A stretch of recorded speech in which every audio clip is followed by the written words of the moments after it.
உமக்கு சொல்லுகிறோம் என்று இந்த காலை வேளையிலே ஆண்டவரே, உம்மையே ஆண்டவரே நாங்கள் நோக்கி பார்க்கிறவர்களாக, ஆண்டவரே எல்லாவற்றையும் ஆண்டவரே உம்முடைய கரத்திலிருந்து பெற்றுக்கொள்ளுகிறவர்களாக ஆண்டவரே நாங்கள் இருக்கிறோம். ஆண்டவரே, அதனால் உமக்கு நன்றி. ஆண்டவரே, நன்றி அறிதல் உள்ளவர்களாயும் இருங்கள் என்று சொல்லியிருக்கிற வசனத்தின்படி ஆண்டவரே, நாங்கள் நன்றி அறிதல் உள்ளவர்களாக ஆண்டவரே இந்த காலை வேளையிலே ஆண்டவரே உமக்கு நன்றிகளை நாங்கள் செலுத்துகிறோம். உடைய கரம் எங்களை நடத்தியதே ஆண்டவரே, பேர்பட்ட சூழ்நிலையிலும் ஆண்டவரே எங்களை சுமந்து காத்தீரே. ஆண்டவரே, உடைய வலது கரத்தினால் எங்களை தாங்கி கொண்டீரே, உமக்கு ஸ்தோத்திரம். ஆண்டவரே, நெருக்கத்தின் மத்தியிலே கூப்பிட்ட போது ஆண்டவரே எங்களுக்கு இறங்கினீரே. ஆண்டவரே, ஆண்டவரே புதிய வழியை எங்களுக்கு தந்தீரே. ஆண்டவரே, ஆண்டவரே உம்மை அன்பை ஆண்டவரே நோக்கி ஆண்டவரே நாங்கள் பார்க்கிறோம். அளவற்ற அன்பிற்காக நன்றி. ஆண்டவரே, எங்கள் மேல் பாராட்டின அளவற்ற அன்பிற்காக நன்றி செலுத்துகிறோம். ஆண்டவரே, எங்கள் வாய்களை நன்மையினால் நிரப்புகிற எங்கள் தேவனே, உமக்கு ஸ்தோத்திரம், ஸ்தோத்திரம், ஸ்தோத்திரம், ஸ்தோத்திரம். எங்கள் ஜீவனுள்ள நாளெல்லாம் ஆண்டவரே உம்மையே நாங்கள் நோக்கி பார்க்கிறவர்களாக, எல்லா சூழ்நிலைகளிலும் ஆண்டவரே எங்களை கைவிடாத எங்கள் தேவனை நோக்கி பார்க்கிறவர்களாக ஆண்டவரே நாங்கள் நன்றி ஆண்டவரை செலுத்துகிறோம், நன்றி செலுத்துகிறோம், நன்றி செலுத்துகிறோம். ஆண்டவர்,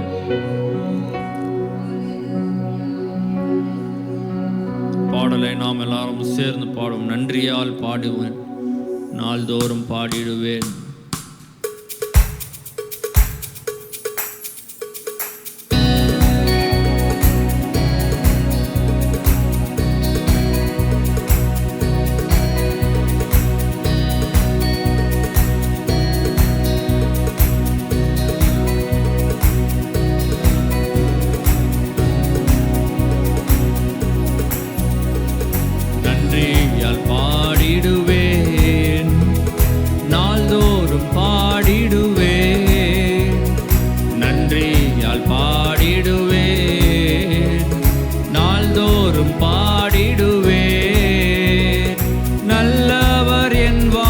செய்தவைகளை எண்ணி என்றென்றும் பாடிடுவேன்.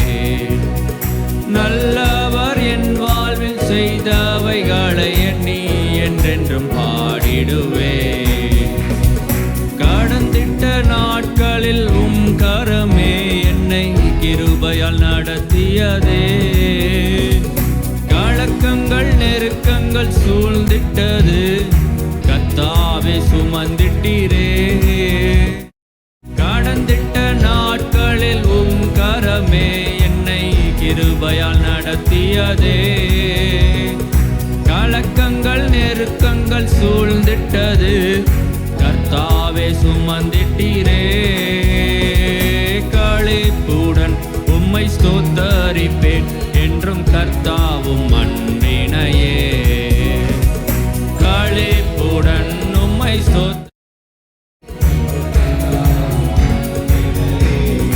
எல்லாரும் சேர்ந்து நன்றியால் பாடிடுவே, நாள்தோறும் பாடிடுவே. நன்றியால் பாடிடுவே, நாள்தோறும் பாடிடுவே. நல்லவர் என் வாழ்வில் செய்தவைகளை எண்ணி என்றென்றும் பாடிடுவேன். நல்லவர் என் வாழ்வில் செய்தவைகளை எண்ணி என்றென்றும் பாடிடுவேன்.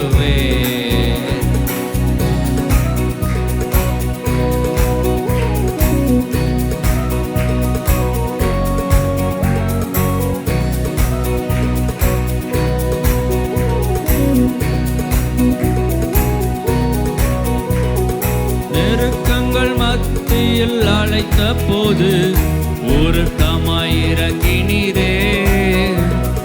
சுகவாழ்வு என்னில் துளிர் விட்டது, புது வழி திறந்திட்டீரே. நெருக்கங்கள் மத்தியில் அழைத்த போது உருக்கமாய் இறங்கினீரே. சுகவாழ்வு என்னில் துளிர் விட்டது, புது வழி திறந்திட்டீரே.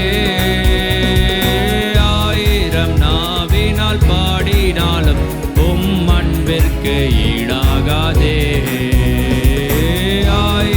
நாவினால் பாடினாலும் உம் அன்பிற்கு ஈடாகாதே. ஆமென். நன்றியால் பாடிடுவே நாள்தோறும். ஆமென். நன்றியால் பாடிடுவே நாள்தோறும்.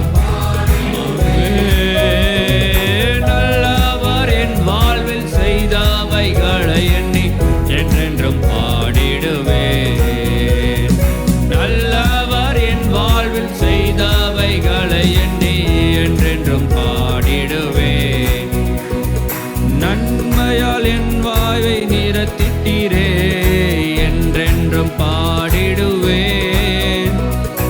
ஆத்துமாவே நீ ஸ்தோத்தரிப்பாய் அவர் செய்த நன்மைகட்காய்.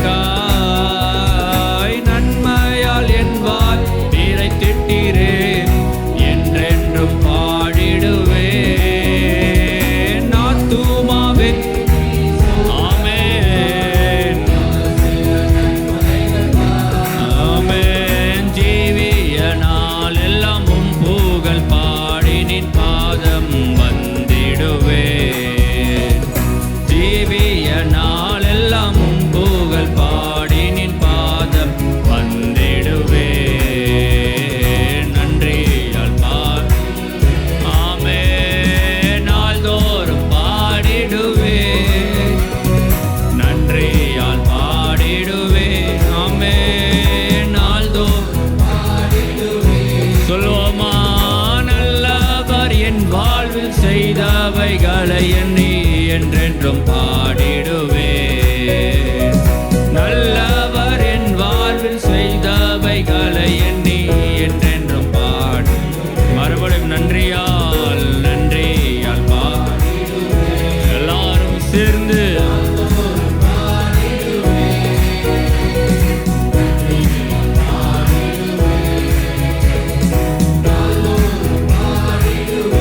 ஆமென். நல்லவர் என் வாழ்வில் செய்தவைகளை எண்ணி என்றென்றும் என்றென்றும். நல்லவர் என் வாழ்வில் செய்தவைகளை எண்ணி.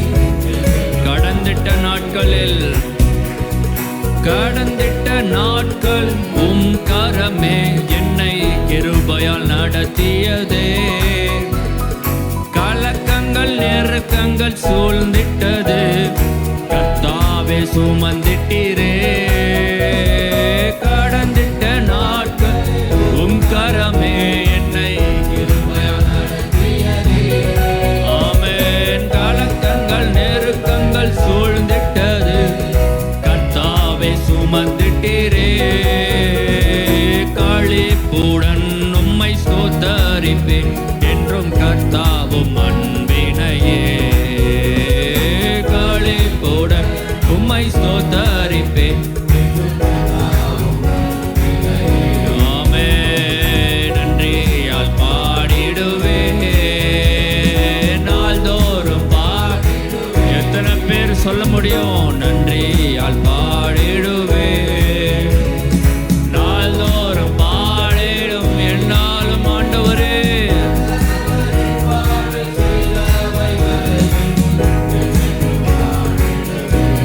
எங்கள் வாழ்க்கையிலே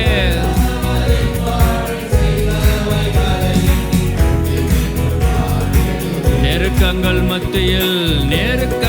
மத்தியில் அழைத்த போது உருக்கமாய் இறங்கினீரே.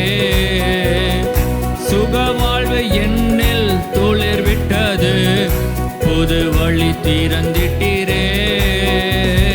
நெருக்கங்கள் அழைத்த போது உருக்கமாய் இறங்கினீரே. சுக வாழ்வு என்னில் துளிர் விட்டது புது வழி திறந்திட்டீரே. ஆயிரம் நாவினால் பாடினாலும் உம் அன்பிற்கு ஈடாகாதே. ஆயிரம் நாவினால் பாடினாலும் அன்பிற்கு ஈடாகாத ஆண்டவரே. சொல்வோமா? நன்றியால் பாடிடுவே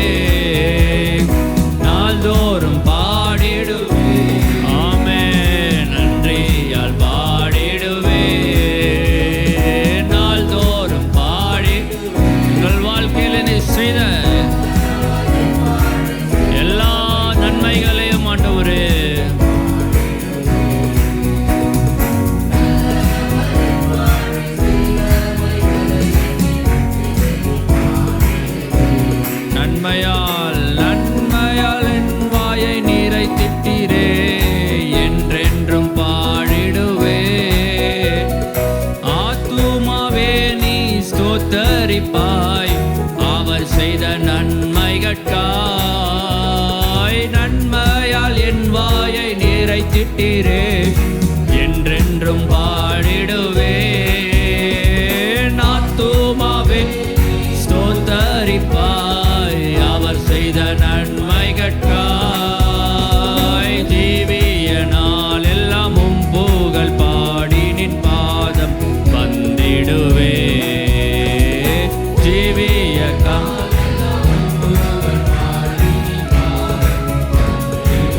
அல்லேலூயா, நன்றியால் பாடிடுவே. நாள்தோறும் சொல்வோமா, நன்றியால் பாடிடுவே. நாள்தோறும் பாடிடுவே. நல்லவர் என் வாழ்வில் செய்தவைகளை எண்ணி என்றென்றும் பாடிடுவே. நல்லவர் என் வாழ்வில் செய்தவைகளை எண்ணி என்றென்றும் பாடி. மறுபடியும் நல்லவர், நல்லவர் மறுபடியும் சொல்வோமா, நல்லவர் என் வாழ்வில்.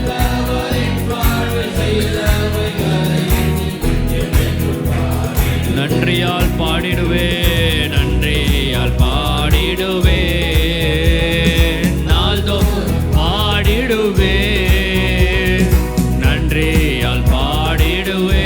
நன்றியால் நாள்தோறும் நல்லவர் என் வாழ்வில், நல்லவர் என் வாழ்வில் செய்தவைகளை எண்ணி.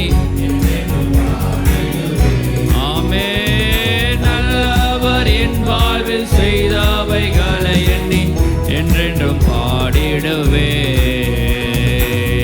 அல்லேலூயா, அல்லேலூயா. இத்தனை பேர் இந்த காலை வேளையிலே சொல்றீங்க, என் வாழ்க்கையிலே அந்த நல்லவர் செய்த எல்லாவற்றையும் நினைத்து ஆண்டவரே நன்றிகளை ஏறெடுக்கிறோம் என்று. ஆண்டவரே உமக்கே நன்றி ஆண்டவரே. அவள் வாழ்க்கையிலே கர்த்தர் செய்த எல்லா நன்மைகளும் நினைத்து ஆண்டவரே உமக்கு நன்றி என்று சொல்லுங்க.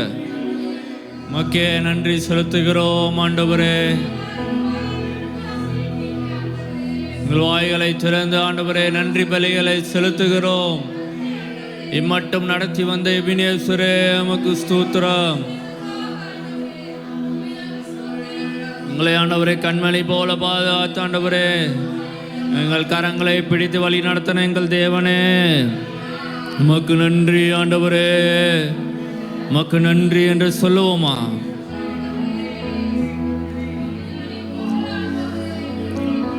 எங்களை பாதுகாத்து கொண்ட எங்கள் தேவனே உமக்கு நன்றி என்று சொல்லுவோமா? எல்லாவற்றிலேயும் ஸ்தோத்திரம் செய்யுங்கள் என்ற வசனம் சொல்லுகிறது. ஆண்டவரே எல்லாவற்றிலேயும் நாங்கள் ஸ்தோத்திரம் செய்கிறோம் ஆண்டவரே, உமக்கு நன்றி செலுத்துகிறோம் ஆண்டவரே. எல்லாவற்றிலேயும் ஆண்டவரே நாங்கள் உம்மையே துதிக்கிறோம் என்று சொல்லுவோமா? அப்படி செய்வதே கிறிஸ்து இயேசுவுக்குள் உங்களை குறித்து தேவனுடைய சித்தமாய் இருக்கிறது என்று வசனம் சொல்லுகிறது. ஆண்டவரே உம்முடைய சித்தமாய் இருக்கிறபடியினால் ஆண்டவரே நாங்கள் ஸ்தோத்திரம் செய்கிறோம். எல்லாவற்றிலேயும் ஆண்டவரே நாங்கள் ஸ்தோத்திரம் செய்கிறோம் ஆண்டவரே.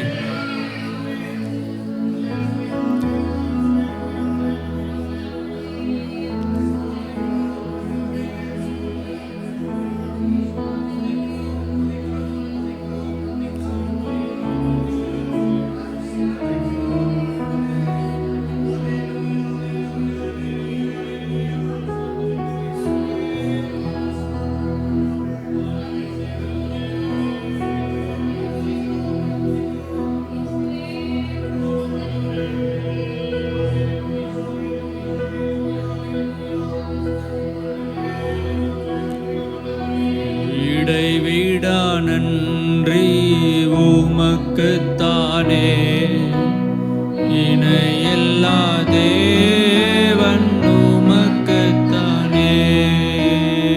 இடைவிடா நன்றி உமக்குத்தானே, இணையில்லா தேவன் உமக்குத்தானே. ஆண்டவரே இடைவிடா நன்றி செலுத்துகிறோம். எங்களுடைய தேவனே உமக்கு நன்றி என்று சொல்லுவோமா? ஆண்டவரே உம்மையே ஸ்தோத்தரித்து நன்றிகளை ஏறெடுக்கிறோம்.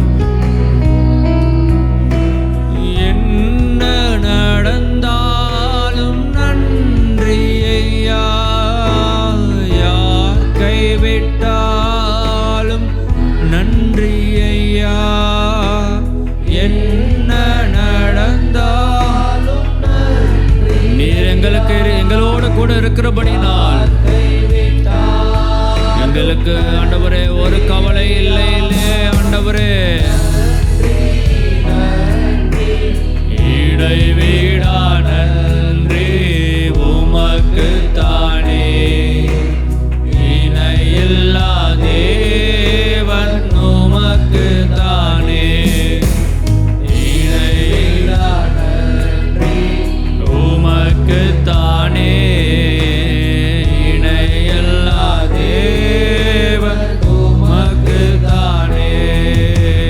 தேடி வந்தீரே நன்றி ஐயா, தெரிந்து கொண்டீரே நன்றி ஐயா. தேடி வந்தீரே நன்றி ஐயா, தெரிந்து கொண்டீரே நன்றி ஐயா. நன்றி நன்றி இடைவிடா நன்றி உமக்கு தான். உமக்கு மாத்திரம் என்று சொல்லுவோமா? உமக்கு மாத்திரமே இடைவிடா நன்றி உமக்கு தானே, இடையில்லா தேவன் உமக்கு தானே. வசனம் சொல்லுகிறது, நீங்கள் என்னை தெரிந்து கொள்ளவில்லை, நான் உங்களை தெரிந்து கொண்டேன். எத்தனை கிருபை ஆண்டவரே, நீர் எங்களை தெரிந்து கொண்டீரே ஆண்டவரே. ஆண்டவரே, புறஜாதியான இருக்கிற எங்களை ஆண்டவரே தெரிந்து கொண்டீரே. உம்முடைய ரத்தத்தை வைத்து ஆண்டவரே மீட்டெடுத்த எங்கள் தேவனே, உங்களுடைய சொந்த ஜனமாக மாற்றினீரே ஆண்டவரே. எல்ரோயியாக எங்களை காண்பவரே உமக்கு ஸ்தோத்திரம். எங்களை காண்கிற தேவனே உமக்கு ஸ்தோத்திரம். ஆண்டவரே, எங்களையும் ஆண்டவரே உம்முடைய நித்திய ஜீவனுக்குள்ளா எங்களை வழி நடத்துகிறவரே உமக்கு ஸ்தோத்திரம். ஆண்டவரே, எங்களுக்கும் ஆண்டவரே நித்திய ஜீவனை தருகிறவரே உமக்கு ஸ்தோத்திரம். உமக்கே நன்றி என்று சொல்லுவோமா? அந்த தேவனை ஆண்டவரே நாங்கள் துதிக்கிறோம் என்று சொல்லுவோமா? நித்தியமாய் வாசம் செய்கிற எங்கள் தேவனே, நித்திய வாசி என்று அழைக்கப்படுகிறவரே உமக்கு ஸ்தோத்திரம். உமக்கே நன்றி என்று சொல்லுவோமா? வாய்களை திறந்து சொல்லுங்க, உங்கள் குரல்களை எல்லாம் உயர்த்தி சொல்லுங்க. நன்றி என்று சொல்லுங்க, நன்றி என்று சொல்லுங்க.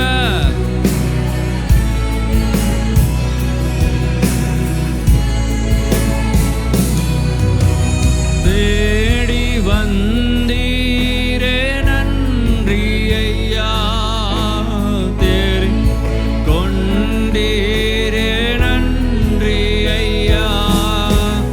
தேடி வந்தீரே நன்றி ஐயா, தெரிந்து கொண்டீரே நன்றி ஐயா. நன்றி நன்றி இடைவிடா நன்றி உமக்கு தானே, இணையில்லா தேவன் உமக்கு தானே. இடைவிடா எல்லாரும் சேர்ந்து சொல்லுவோமா? உமக்கு மாத்திரம் என்று சொல்லுவோமா?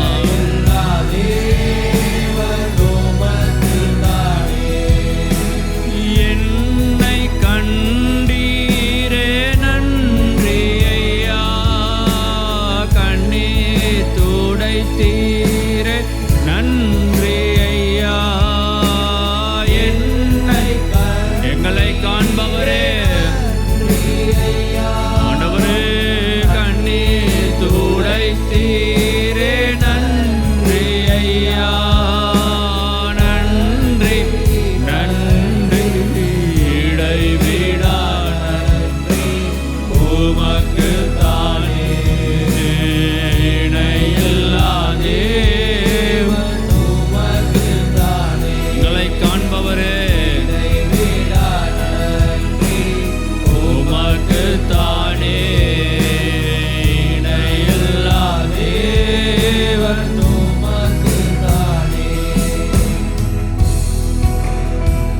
ஸ்தோத்திரம் ஆண்டவர், ஸ்தோத்தரிக்கிறோம்.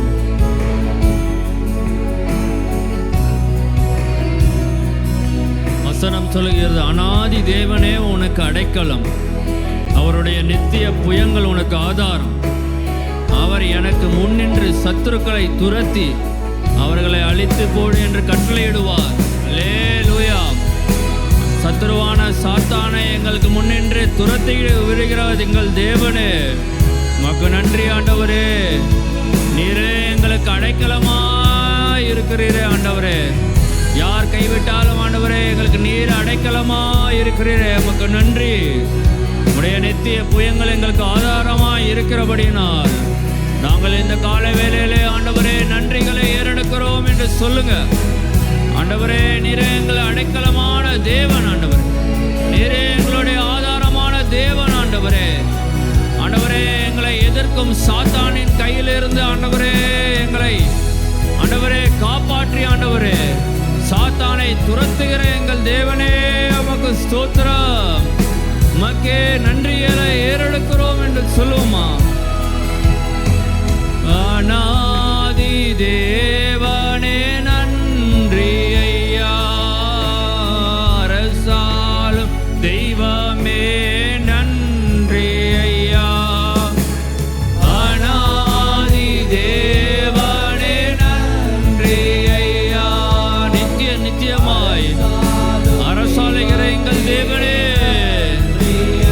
எல்லாரும் சேர்ந்து நன்றி நன்றி இடைவிடாத உமக்கு தானே இணையில்லா தேவன் உமக்கு தானே இடைவிடாத உமக்கு தானே இணையில்லா தேவன் உமக்கு தானே.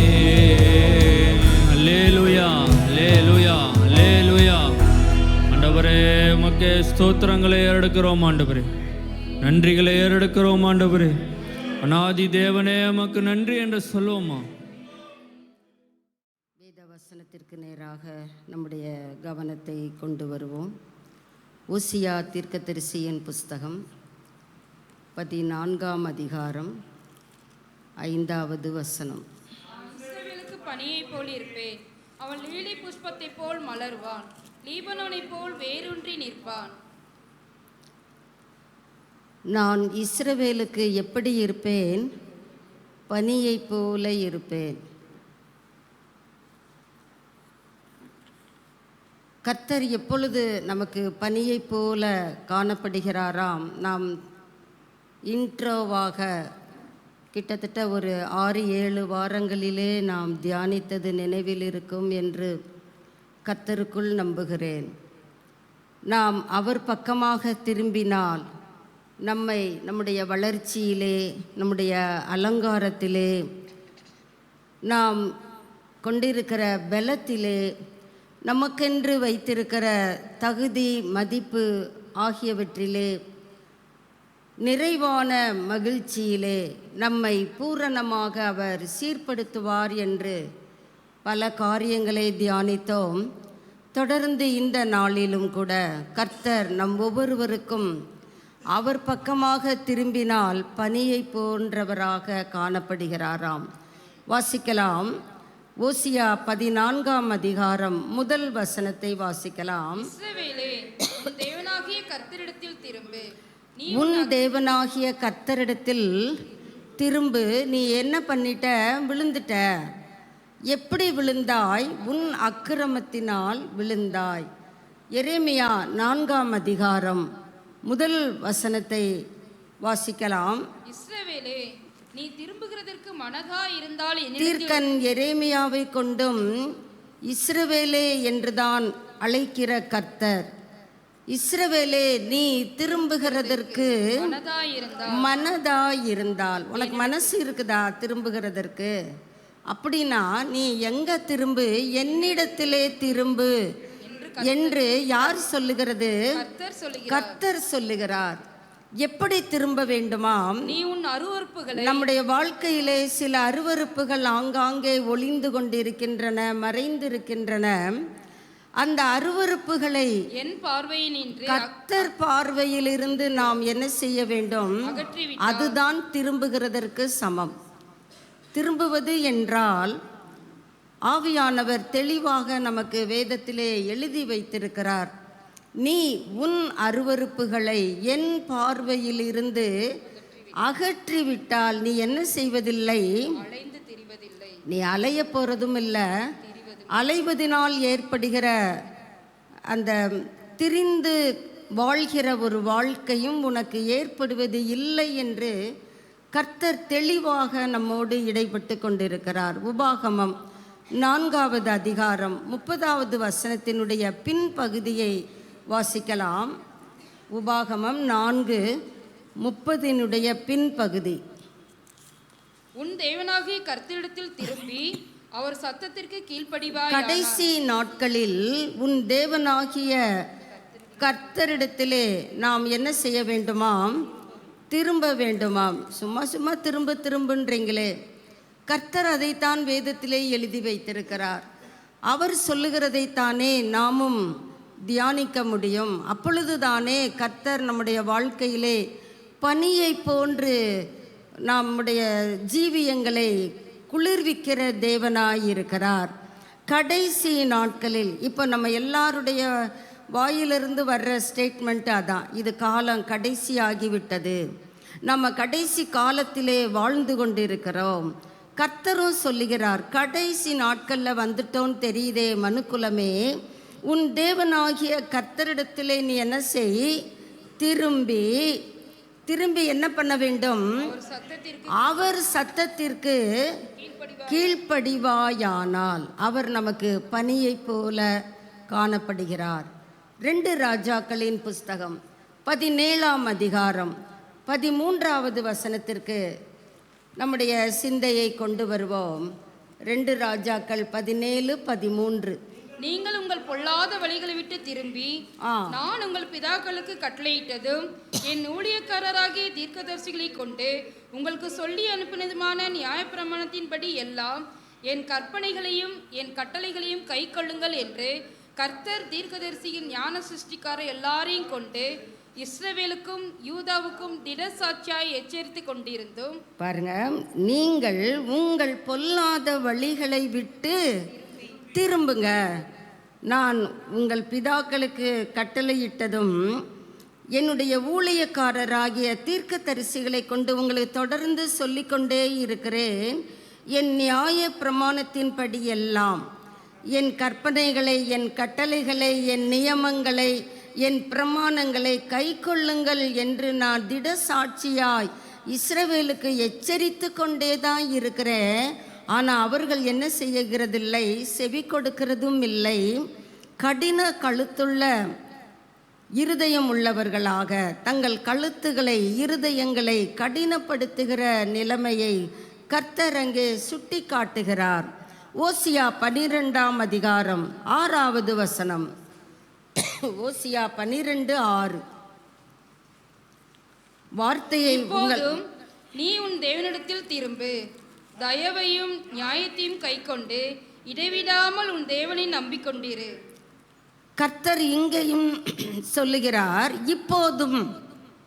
எப்போதும் போல நான் சொல்லிக்கொண்டே இருக்கிறேன்ப்பா மகனே மகளே, இப்போதும் நீ உன் தேவனிடத்திலே திரும்பு.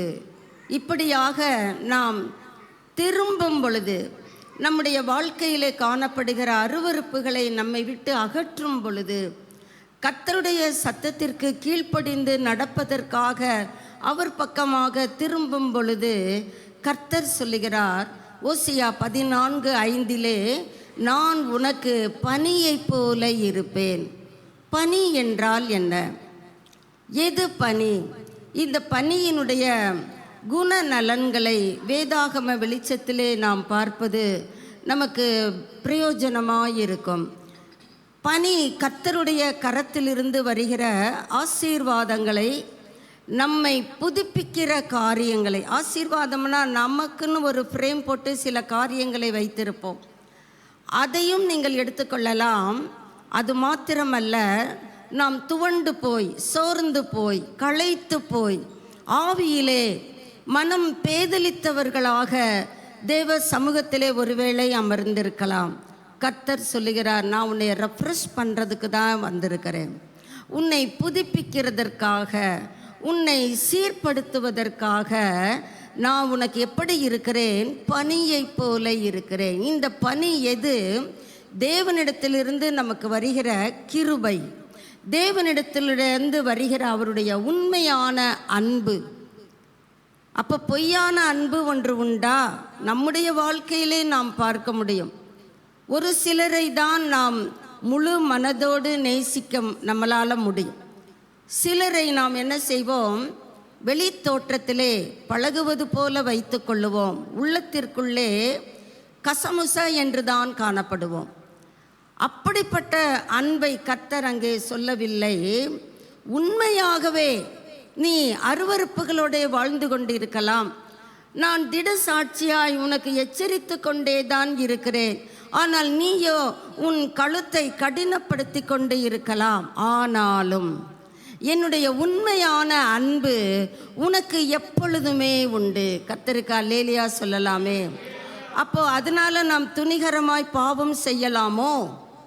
கர்த்தர் தான் தொடர்ந்து என்கிட்ட உண்மையான அன்பு வைத்திருக்கிறாரே, பின் ஏன் நான் அவர் பக்கமாக திரும்ப வேண்டும்? ஆவியானவர் நம் ஒவ்வொருவருடைய இருதயங்களோடும் இடைப்படுவாராக.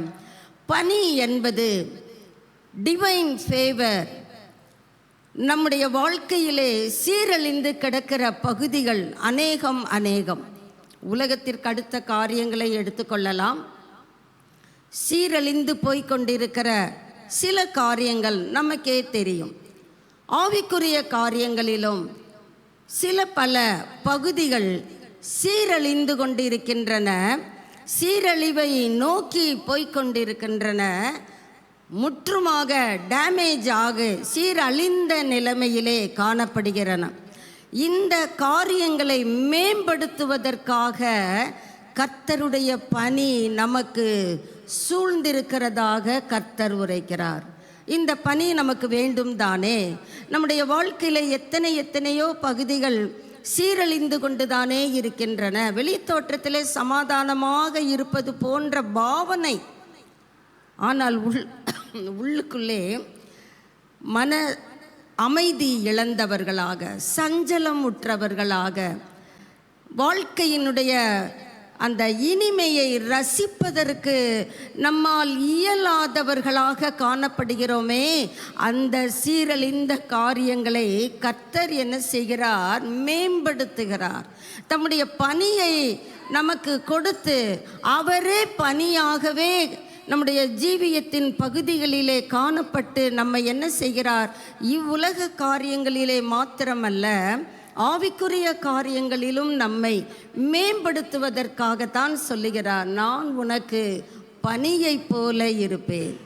வேதாகமத்திலே எத்தன் என்று அழைக்கப்பட்ட ஒரு மனிதனை கர்த்தர் எப்படி முதல் ஆசீர்வாதமே அவனுக்கு வருகிறது வாசிக்கலாம். ஆதியாகமம் 27ஆம் அதிகாரம் 28வது வசனத்திற்கு நம்முடைய சிந்தையை திருப்புவோமே. ஆனால் தேவன் உனக்கு வானத்து பனியையும், பாருங்க, ஆரம்பமே பனி தாங்க. என்ன தேவனுடைய மென்மையான ஆசீர்வதிக்கிற அன்பு கூறுகிற அந்த சாயலை பார்க்க முடியும். யாக்கோபுடைய அடுத்த பக்கத்தை நாம் பார்த்தால் எத்தன் ஏமாற்றுகிறவன், ஆனாலும் கூட அவன் சற்று நேர்மையாக வாழ வேண்டும் என்று விரும்புகிறவன் என்பதை இந்த அதிகாரத்திலேயே நாம் பார்க்க முடியும். அங்கே தகப்பன் சொல்லுகிறான், எனக்கு பிடித்தமான உணவை எடுத்துட்டு வந்து என்னிடத்திலே நீ ஆசீர்வாதத்தை பெற்றுக்கொள். இந்த மனிதனிடத்திலே சொல்லப்படவில்லை, மூத்த மகனிடத்திலே சொல்லப்படுகிற காரியம். தாய் அதை கேட்கிறாள்.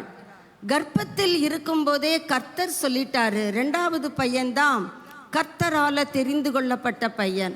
அதனால நான் கர்த்தருக்கு உதவி செய்கிறேன் என்று பேர்வழி தாய் அங்கே தவறாய் மகனை நடத்துகிறதை பார்க்கலாம். அப்பொழுது இந்த மனிதன் தன் தாயிடம் என்ன சொல்லுகிறான்? நான் இப்படி நடந்தால் ஆசீர்வாதத்தை அல்ல சாபத்தை வரப்பண்ணி கொள்ளுவேனே.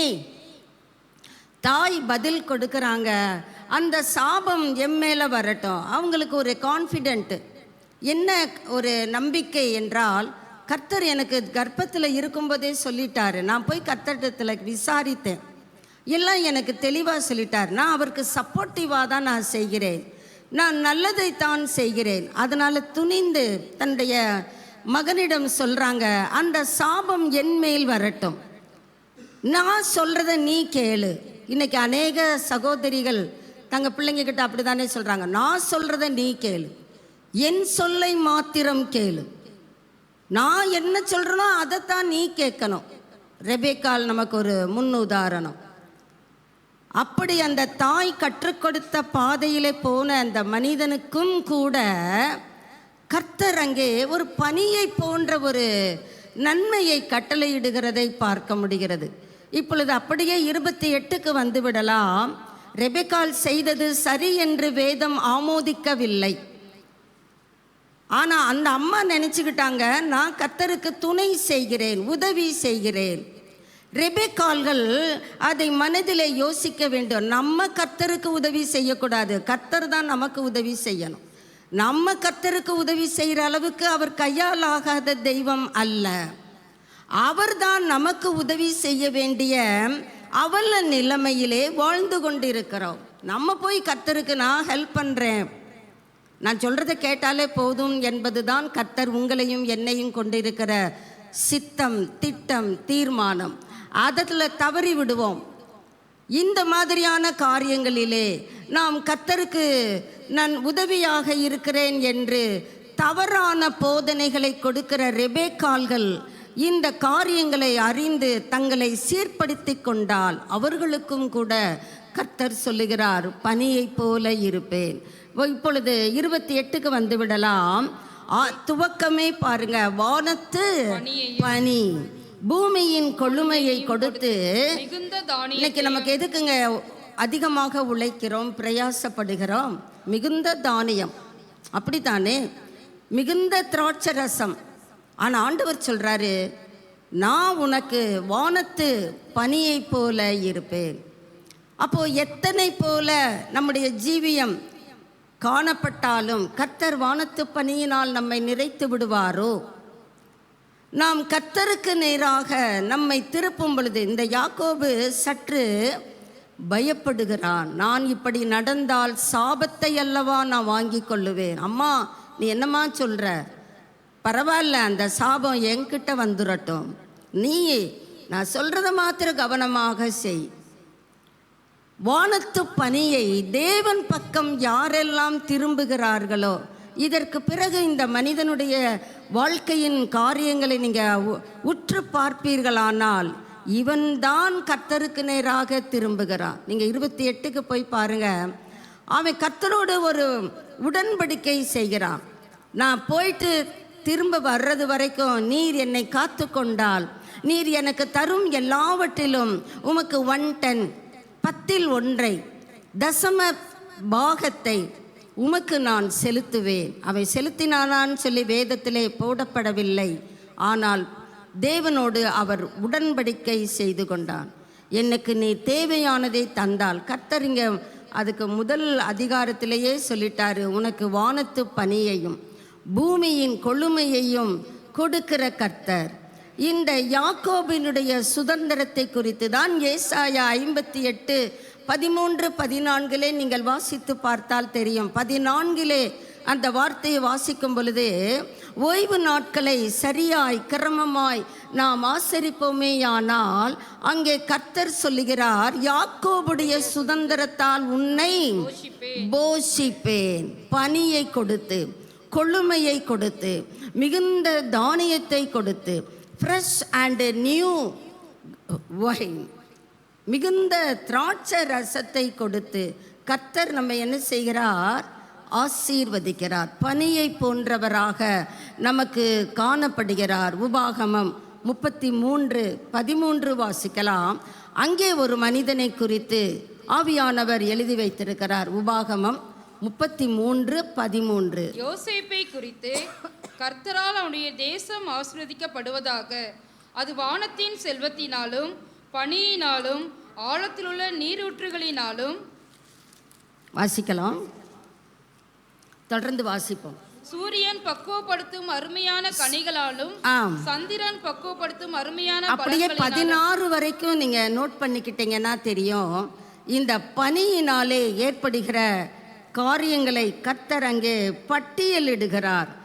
கர்த்தரால் அவனுடைய தேசம் ஆசீர்வதிக்கப்படுவதாக. கர்த்தராலே ஒரு தேசம் ஆசீர்வதிக்கப்படும் என்றால் அது யோசேப்பாக இருக்கலாம், அது யாக்கோபாக இருக்கலாம், நீயாக இருக்கலாம், நானாக இருக்கலாம். கர்த்தரால் அவனுடைய தேசம் ஆசீர்வதிக்கப்படும். எப்படி? கர்த்தர் சொல்லுகிற காரியங்களை நீங்கள் அதை கவனித்து தியானித்து பார்த்தால் நம்முடைய இருதயம் பரவசம் அடையத்தான் செய்யும். வானத்தின் செல்வத்தினாலும், வானத்தில் கூட செல்வம் இருக்குதா? கர்த்தராம் என்கிறார். வானத்தின் செல்வத்தினாலும் பனியினாலும், அடுத்ததே பனி வந்து விடுகிறது.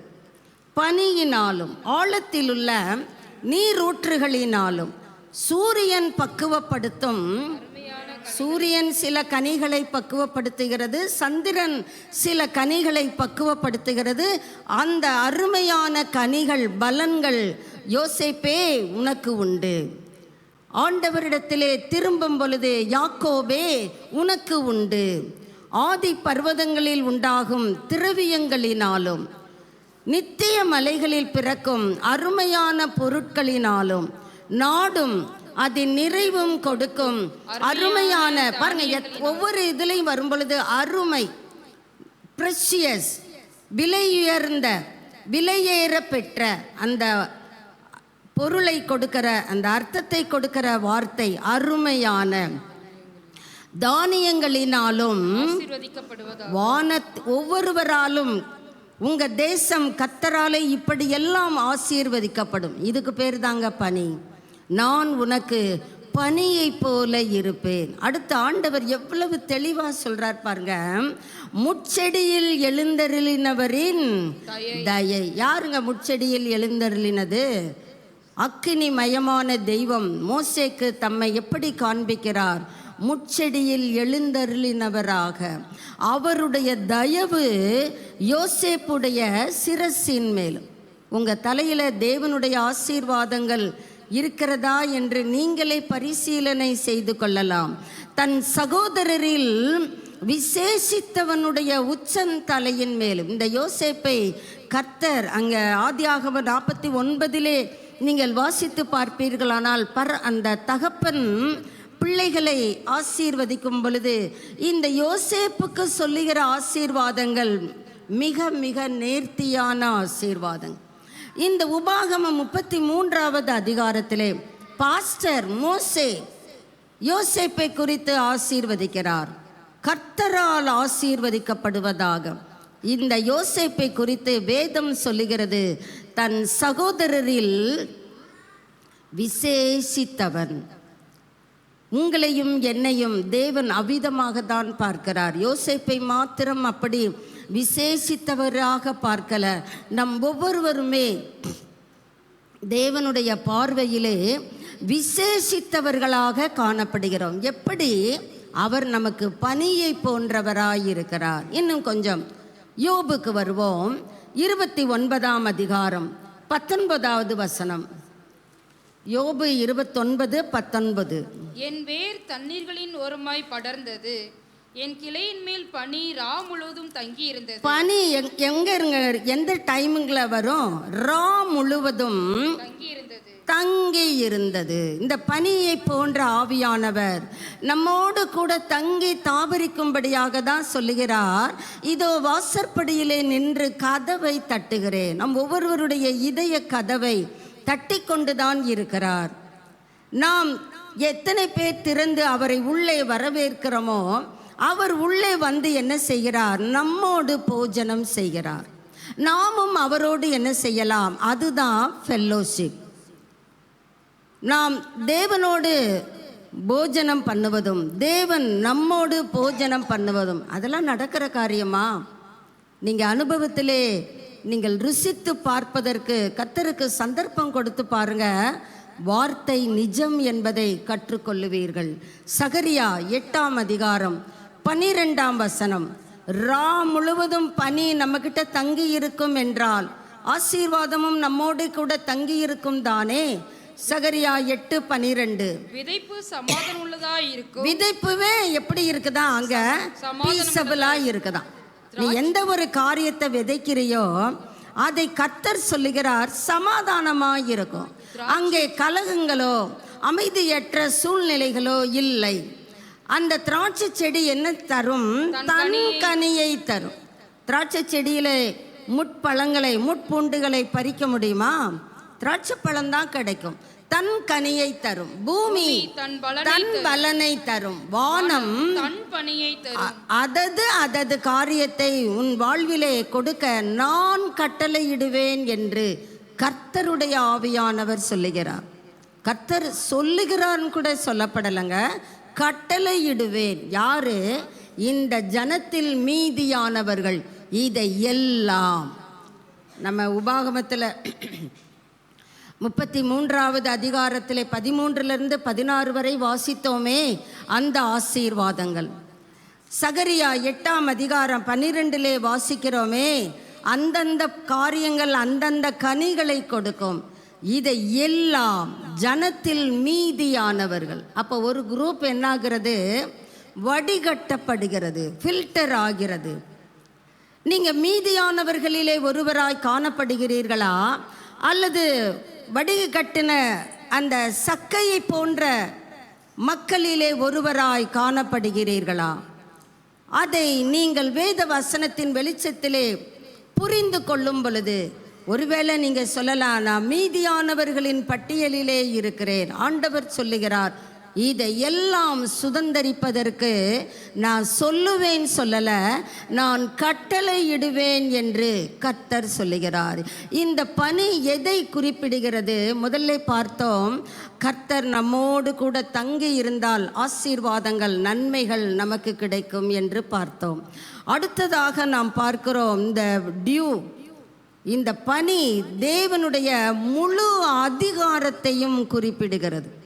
கர்த்தர் சொல்றாரு, நான் உன்மேல் ஆதிக்கம் செலுத்துவேன். நம்ம ஆண்டவரை எப்படிங்க கூப்பிடுறோம்? ஆண்டவரே. நீங்கள் லூக்கா 6:46 நாம் அப்படிதான் ஆண்டவரை அழைப்பதாக கர்த்தரே சொல்லுகிறார். நீங்கள் என்னை ஆண்டவரே ஆண்டவரே என்று சொல்லுகிறீர்கள். அப்போ அவர் பேர் ஆண்டவர், ஆளுகை செய்கிறவர்.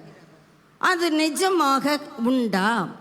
அவர் உங்களை முழுவதுமாக ஆளுகை செய்கிறாரா, பகுதியாக ஆளுகை செய்கிறாரா? ஊழியத்திலே பகுதியாக ஊழியம் செய்கிற பிள்ளைகள் உண்டு, முழு ஊழியராக வேலை செய்கிறவர்கள் உண்டு. அதே போன்றுதான் உலக அலுவலகங்களிலே பகுதியாக பார்ட் டைம் என்று சொல்லுகிறார்கள். பார்ட் டைம் ஜாப், பகுதி நேரத்தில் தான் நான் போய் அந்த வேலையை செய்வேன். அப்படியாக தேவனை நாம் பகுதியாக ஆளுகை செய்யுங்க, மீதியெல்லாம் நான் ஆளுகை செய்கிறேன். இதெல்லாம் என் கண்ட்ரோல்லே இருந்து கிடட்டும், இந்த பக்கம் நீங்கள் வரப்படாது. அது பணி அல்ல. நான் அவர்களுக்கு பணியை போல் இருப்பேன். எப்பொழுது? அவருடைய முழு சாம்ராஜ்யமும் அவருடைய முழு ஆதிக்கமும் அவருடைய முழு அதிகாரமும் நம்மேல் முற்றிலுமாக காணப்படும் பொழுது கர்த்தர் சொல்லுகிறார், பணி என்றால் அன்மெரிட்டட் ஃபேவர். இந்த தயவுகளை சுதந்தரிப்பதற்கு உனக்கு ஒர்த்து இல்லைப்பா, நீ அதை சுதந்தரிப்பதற்கு உனக்கு தகுதி இல்லை. ஆனால் தேவ கிருபை அந்த தகுதியை உனக்கு கொடுத்து தகுதிப்படுத்தி, நான் உனக்கு பணியை போல இருப்பேன். அல்லேலூயா. கர்த்தரே நமக்கு பணியை போல இருப்பார் என்றால் நம்முடைய ஜீவியத்திலே முழு சமாதானம், முழுமையான சந்தோஷம். வாசிக்கலாம், உபாகமம் 32ஆம் அதிகாரம் 2வது வசனம். எது பனி? மழையானது மழையானது இளம் பயிரின் மேல் பொழிவது போல. இளம் பயிரின் மேல் டெண்டரா இருக்கக்கூடிய கிராஸ்ல நீங்க பாருங்க, அந்த பனி மிகுந்த பளபளப்புடன் காட்சி அளிக்கிறது. இளம் பயிரின் மேல் பொழிவது போல என் உபதேசம் பொழியும். அப்ப பனி எதுங்க? கர்த்தருடைய வார்த்தை பனி. நான் உனக்கு பனியை போல் இருப்பேன். அடுத்து சொல்றார் பாருங்க, பனி துளிகள் இறங்குவது போல. இதுக்கு மேல தெளிவு தேவையில்லைதான? பனி என்றால் கர்த்தருடைய வார்த்தை. அவரும் அவருடைய வாயிலிருந்து புறப்படுகிற வார்த்தையும் ஒன்றே. பனி எப்படி புல்லின் மேல் இறங்குவது, அது மாதிரி என் வசனம் இறங்கும். இன்னொரு இடத்துல சங்கீதக்காரன் சொல்றார் பாருங்க, 133ஆம் சங்கீதம் 3வது வசனத்திலே, எர்மோன் மலையில் இறங்கும் பனிக்கு நான் உனக்கு கொடுக்கிற ஆசீர்வாதங்கள் ஒப்பாக இருக்கிறது. கர்த்தர் நமக்கு கட்டளையிடுகிற ஆசீர்வாதங்கள் எப்படிப்பட்டதானா? அது பனியை போன்றது. எங்கே இருக்கிற பனி? எர்மோன். இந்த எர்மோனை குறித்து நம்ம தியானித்தால் அது நமக்கு சில காலங்களை எடுத்துக்கொண்டு விடும், சில மணி நேரங்களை கவ்விக்கொள்ளும். எர்மோன் தேவனுடைய பிரசன்னத்திலிருந்து இறங்குகிற பனி. இந்த பனிக்கு ஒப்பாயிருக்கிறது. எங்கே அந்த பனி இறங்குகிறது? யார் ஒருவர் ஆண்டவருடைய கொண்டிருக்கிற அந்த ஃபெல்லோஷிப்பிலே உறுதிப்பட வாழ்கிறார்களோ, அந்த மீதியானவர்கள், யார் ஒருவர் சக மனிதர்களிடத்திலே கொண்டிருக்கிற அந்த ஃபெல்லோஷிப்பிலே உறுதியாய் வாழ்கிறார்களோ, காணப்படுகிறார்களோ, அவர்கள் நடுவிலே எர்மோன் மலையில் இருக்கிற பனி அப்படியே இறங்குகிறது. உங்கள் மேலே அது இறங்க வேண்டும் என்றால், நம்ம சில நேரங்களில் சொல்கிறோம், நான் கர்த்தர்கிட்ட மட்டும் ஃபெல்லோஷிப்பு வைத்து கொள்ளுவேன். ஆண்டவர் கேட்பாரு, கண்ணில் கண்ட சகோதரனை, கண்ணில் கண்ட மனிதனை நீ நேசிக்க முடியலனா உன் கண்ணு பார்க்காத என்னைய நீ நேசிப்பேன்னு என்ன கேரண்டி? நம்ம பேச்சுக்கெல்லாம் கர்த்தர் அழகாக பதிலை வேதத்திலே வைத்திருக்கிறார். நம்ம சொல்லுகிறோம் அநேக நேரங்களில், மனுஷன் பழகிறதுக்கு லாய்க்கு இல்லை. நீயே சொல்கிற, நீ லாய்க்கா இருக்கிறியா?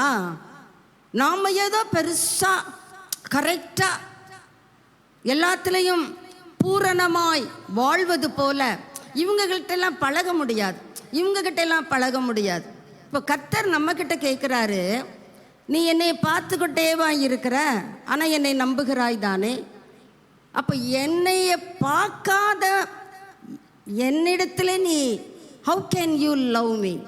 எப்படி அன்பு செலுத்துவேன்? நான் அதை எப்படி எடுத்துக்கொள்ளுவது? பக்கத்தில் இருக்கிற மாம்சீகமான உறவிலே உன்னுடைய அன்பை காட்ட முடியலை, பார்க்காத என்னிடத்தில் நீ அன்பு செலுத்துவாய் என்றால் நான் அதை எப்படி எடுத்துக்கொள்ளுவது? சபை என்ன பதில் சொல்ல போகிறது ஆவியானவருடைய கேள்வி? ஆண்டவரே, ஐ லவ் யூ லார்ட், எல்லாம் நல்லா தான் இருக்குது, ஆராதனை ஓஹோ வண்டர்ஃபுல் மார்வலஸ். லைஃப் ஸ்டைலிலே நாம் கர்த்தரிடத்திலே எப்படி ஐக்கியம் வைத்திருக்கிறோம்? கர்த்தருடைய வார்த்தையிலே எப்படி ஐக்கியம் வைத்திருக்கிறோம்? அந்த ஐக்கியத்தினுடைய விகிதத்திற்கு ஏற்றாற் போல தான் சக மனிதர்களை நேசிக்க நம்மால் முடியும். ஒரு சில நேரங்களிலே சில மனிதர்களுடைய காரியங்கள் நம்முடைய இருதயத்தை பாதிக்கும் என்றாலும் கூட கர்த்தர் அந்த இடத்திலே தலையிடுகிறார். தலையிட்டு நம்மை செம்மையானவர்களாக பார்க்க விரும்புகிறார். ஏசாயா 55ஆம் அதிகாரம் 10-11 வாசிக்கலாம். ஏசாயா, உறைந்த மழையும் வானத்திலிருந்து இறங்கி, பாருங்க, பனி வானத்திலிருந்து இறங்கி அவ்விடத்துக்கு திரும்ப அது வானத்துக்கு ரிவர்ஸ்ல போகாது, அது பூமியை என்ன செய்கிறது? நனைக்கிறது. பூமியில என்ன காணப்படுகிறது? புல் பூண்டுகள் அதில் முளை கிளம்பி விளையும்படி